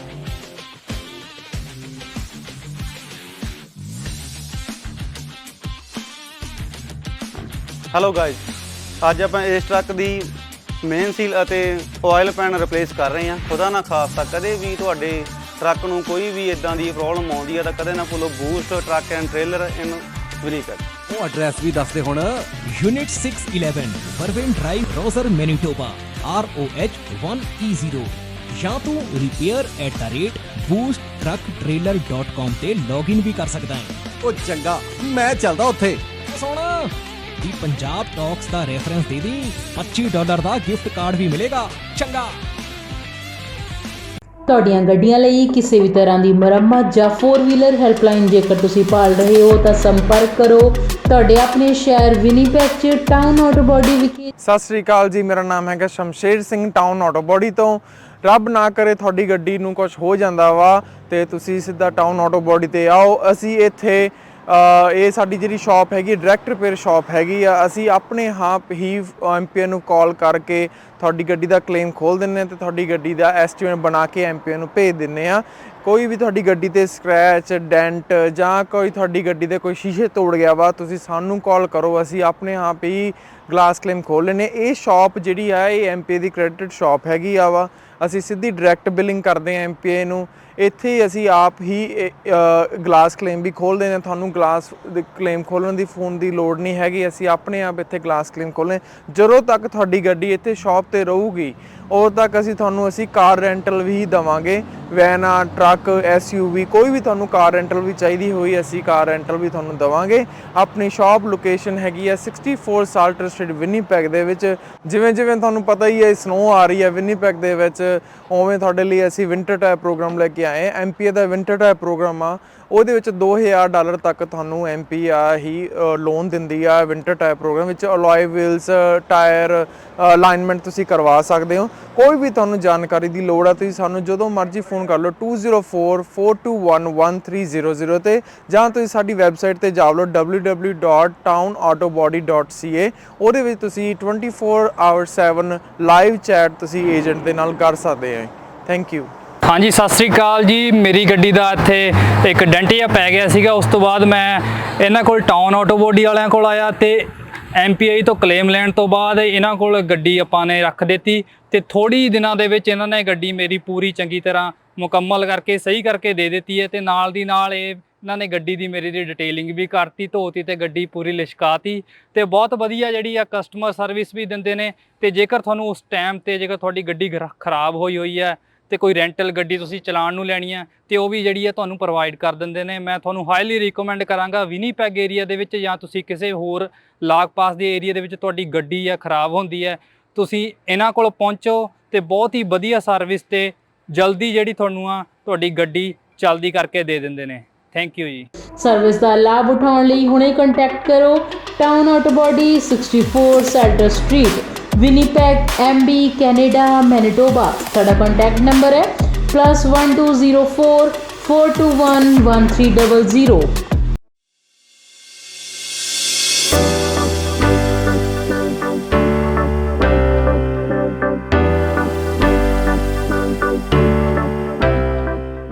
ਕੀ ਤੁਸੀਂ ਆਪਣੇ ਕਾਰੋਬਾਰ ਵਿੱਚ ਟਰਾਂਸਪੋਰਟੇਸ਼ਨ ਲਈ ਇੱਕ ਭਰੋਸੇਯੋਗ ਸਾਥੀ ਦੀ ਭਾਲ ਕਰ ਰਹੇ ਹੋ ਤਾਂ ਤੁਹਾਨੂੰ ਲੋੜ ਹੈ ਮਹਿਤੋਜ ਗਰੁੱਪ ਲਿਮਟਿਡ ਦੀ, ਜੋ ਕਿ ਹਨ ਭਰੋਸੇਮੰਦ, ਕੁਸ਼ਲ ਤੇ ਕਿਫਾਇਤੀ। ਸਾਡੇ ਮਾਹਿਰਾਂ ਦੀ ਟੀਮ ਯਕੀਨੀ ਬਣਾਉਂਦੀ ਹੈ ਕਿ ਤੁਹਾਡੇ ਸਾਮਾਨ ਨੂੰ ਸਮੇਂ ਸਿਰ ਆਪਣੀ ਮੰਜ਼ਿਲ ਤੇ ਪਹੁੰਚਾਇਆ ਜਾ ਸਕੇ।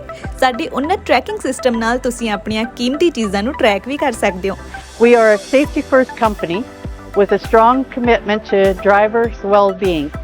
Based in Winnipeg's Centreport district, Matage is a great place to begin your career and take it to new heights. So my name's Rick. I've been working here for several years now. Mostly what we do inside the shop is we do lots of safeties, lots of repairs, brake jobs, and lots of warranty work on the Freightliners. We do lots of servicing inside the shop, trucks, trailers, lots of lighting problems and stuff like that. It's a good company to work for. Warehousing ਤੇ distribution ਤੋਂ ਲੈ ਕੇ delivery ਤੱਕ ਸਾਡੇ ਕੋਲ ਤੁਹਾਡੀਆਂ ਸਾਰੀਆਂ ਆਵਾਜਾਈ ਲੋੜਾਂ ਨੂੰ ਸੰਭਾਲਣ ਲਈ ਤਜਰਬਾ ਤੇ ਬੁਨਿਆਦੀ ਢਾਂਚਾ ਹੈ। ਲੌਜਿਸਟਿਕਸ ਨੂੰ ਆਪਣੇ ਕਾਰੋਬਾਰ ਨੂੰ ਰੋਕਣ ਨਾ ਦਿਓ। ਸਾਨੂੰ ਭਾਰੀ ਲਿਫਟਿੰਗ ਨੂੰ ਸੰਭਾਲਣ ਦਿਓ ਤਾਂ ਜੋ ਤੁਸੀਂ ਧਿਆਨ ਕੇਂਦਰਿਤ ਕਰ ਸਕੋ ਆਪਣੇ ਕਾਰੋਬਾਰ ਤੇ। ਮਹਿਤੋਜ ਗਰੁੱਪ ਲਿਮਟਿਡ ਨੂੰ ਬਣਾਓ ਆਪਣਾ ਮਦਦਗਾਰ ਤਾਂ ਜੋ ਤੁਸੀਂ ਨਿਸ਼ਚਿਤ ਹੋ ਕੇ ਸੰਭਾਲ ਸਕੋ ਆਪਣਾ ਕਾਰੋਬਾਰ। ਸਕਰੀਨ ਤੇ ਦਿੱਤੇ ਨੰਬਰਾਂ ਉੱਤੇ ਅੱਜ ਹੀ ਸੰਪਰਕ ਕਰੋ।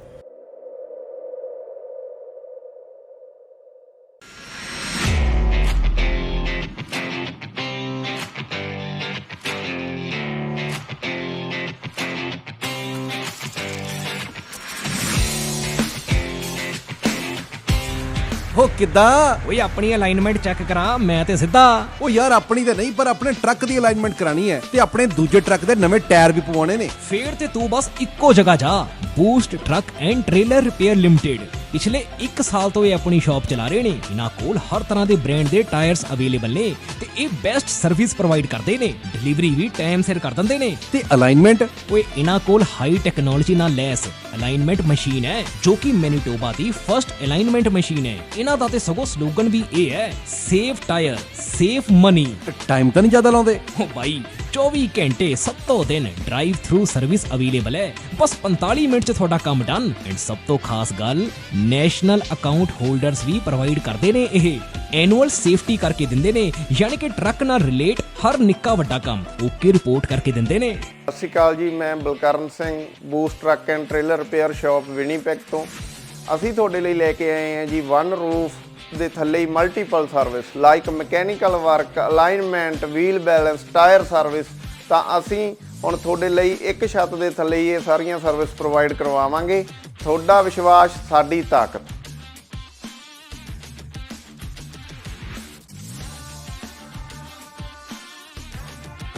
ਹੈਲੋ ਗਾਇਜ਼, ਅੱਜ ਆਪਾਂ ਇਸ ਟਰੱਕ ਦੀ ਮੇਨ ਸੀਲ ਅਤੇ ਆਇਲ ਪੈਨ ਰਿਪਲੇਸ ਕਰ ਰਹੇ ਹਾਂ। ਖੁਦਾ ਨਾ ਖਾਸਤਾ ਕਦੇ ਵੀ ਤੁਹਾਡੇ ਟਰੱਕ ਨੂੰ ਕੋਈ ਵੀ ਇਦਾਂ ਦੀ ਪ੍ਰੋਬਲਮ ਆਉਂਦੀ ਹੈ ਤਾਂ ਕਦੇ ਨਾ ਭੁੱਲੋ Boost Truck and Trailer in Winnipeg.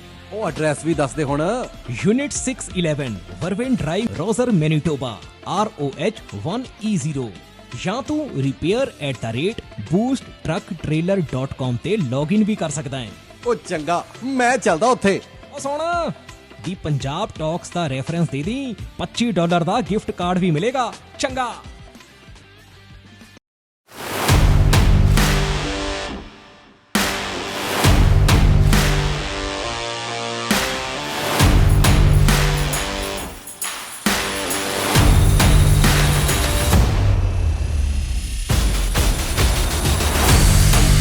ਉਹ ਬੱਲੇ ਓਏ ਪੰਮਿਆ, ਅੱਜ ਬੜੇ ਚਿਰਾਂ ਬਾਅਦ ਦਿਖਿਆ। ਕਿੱਥੇ ਰਹਿਣਾ ਅੱਜ ਕੱਲ?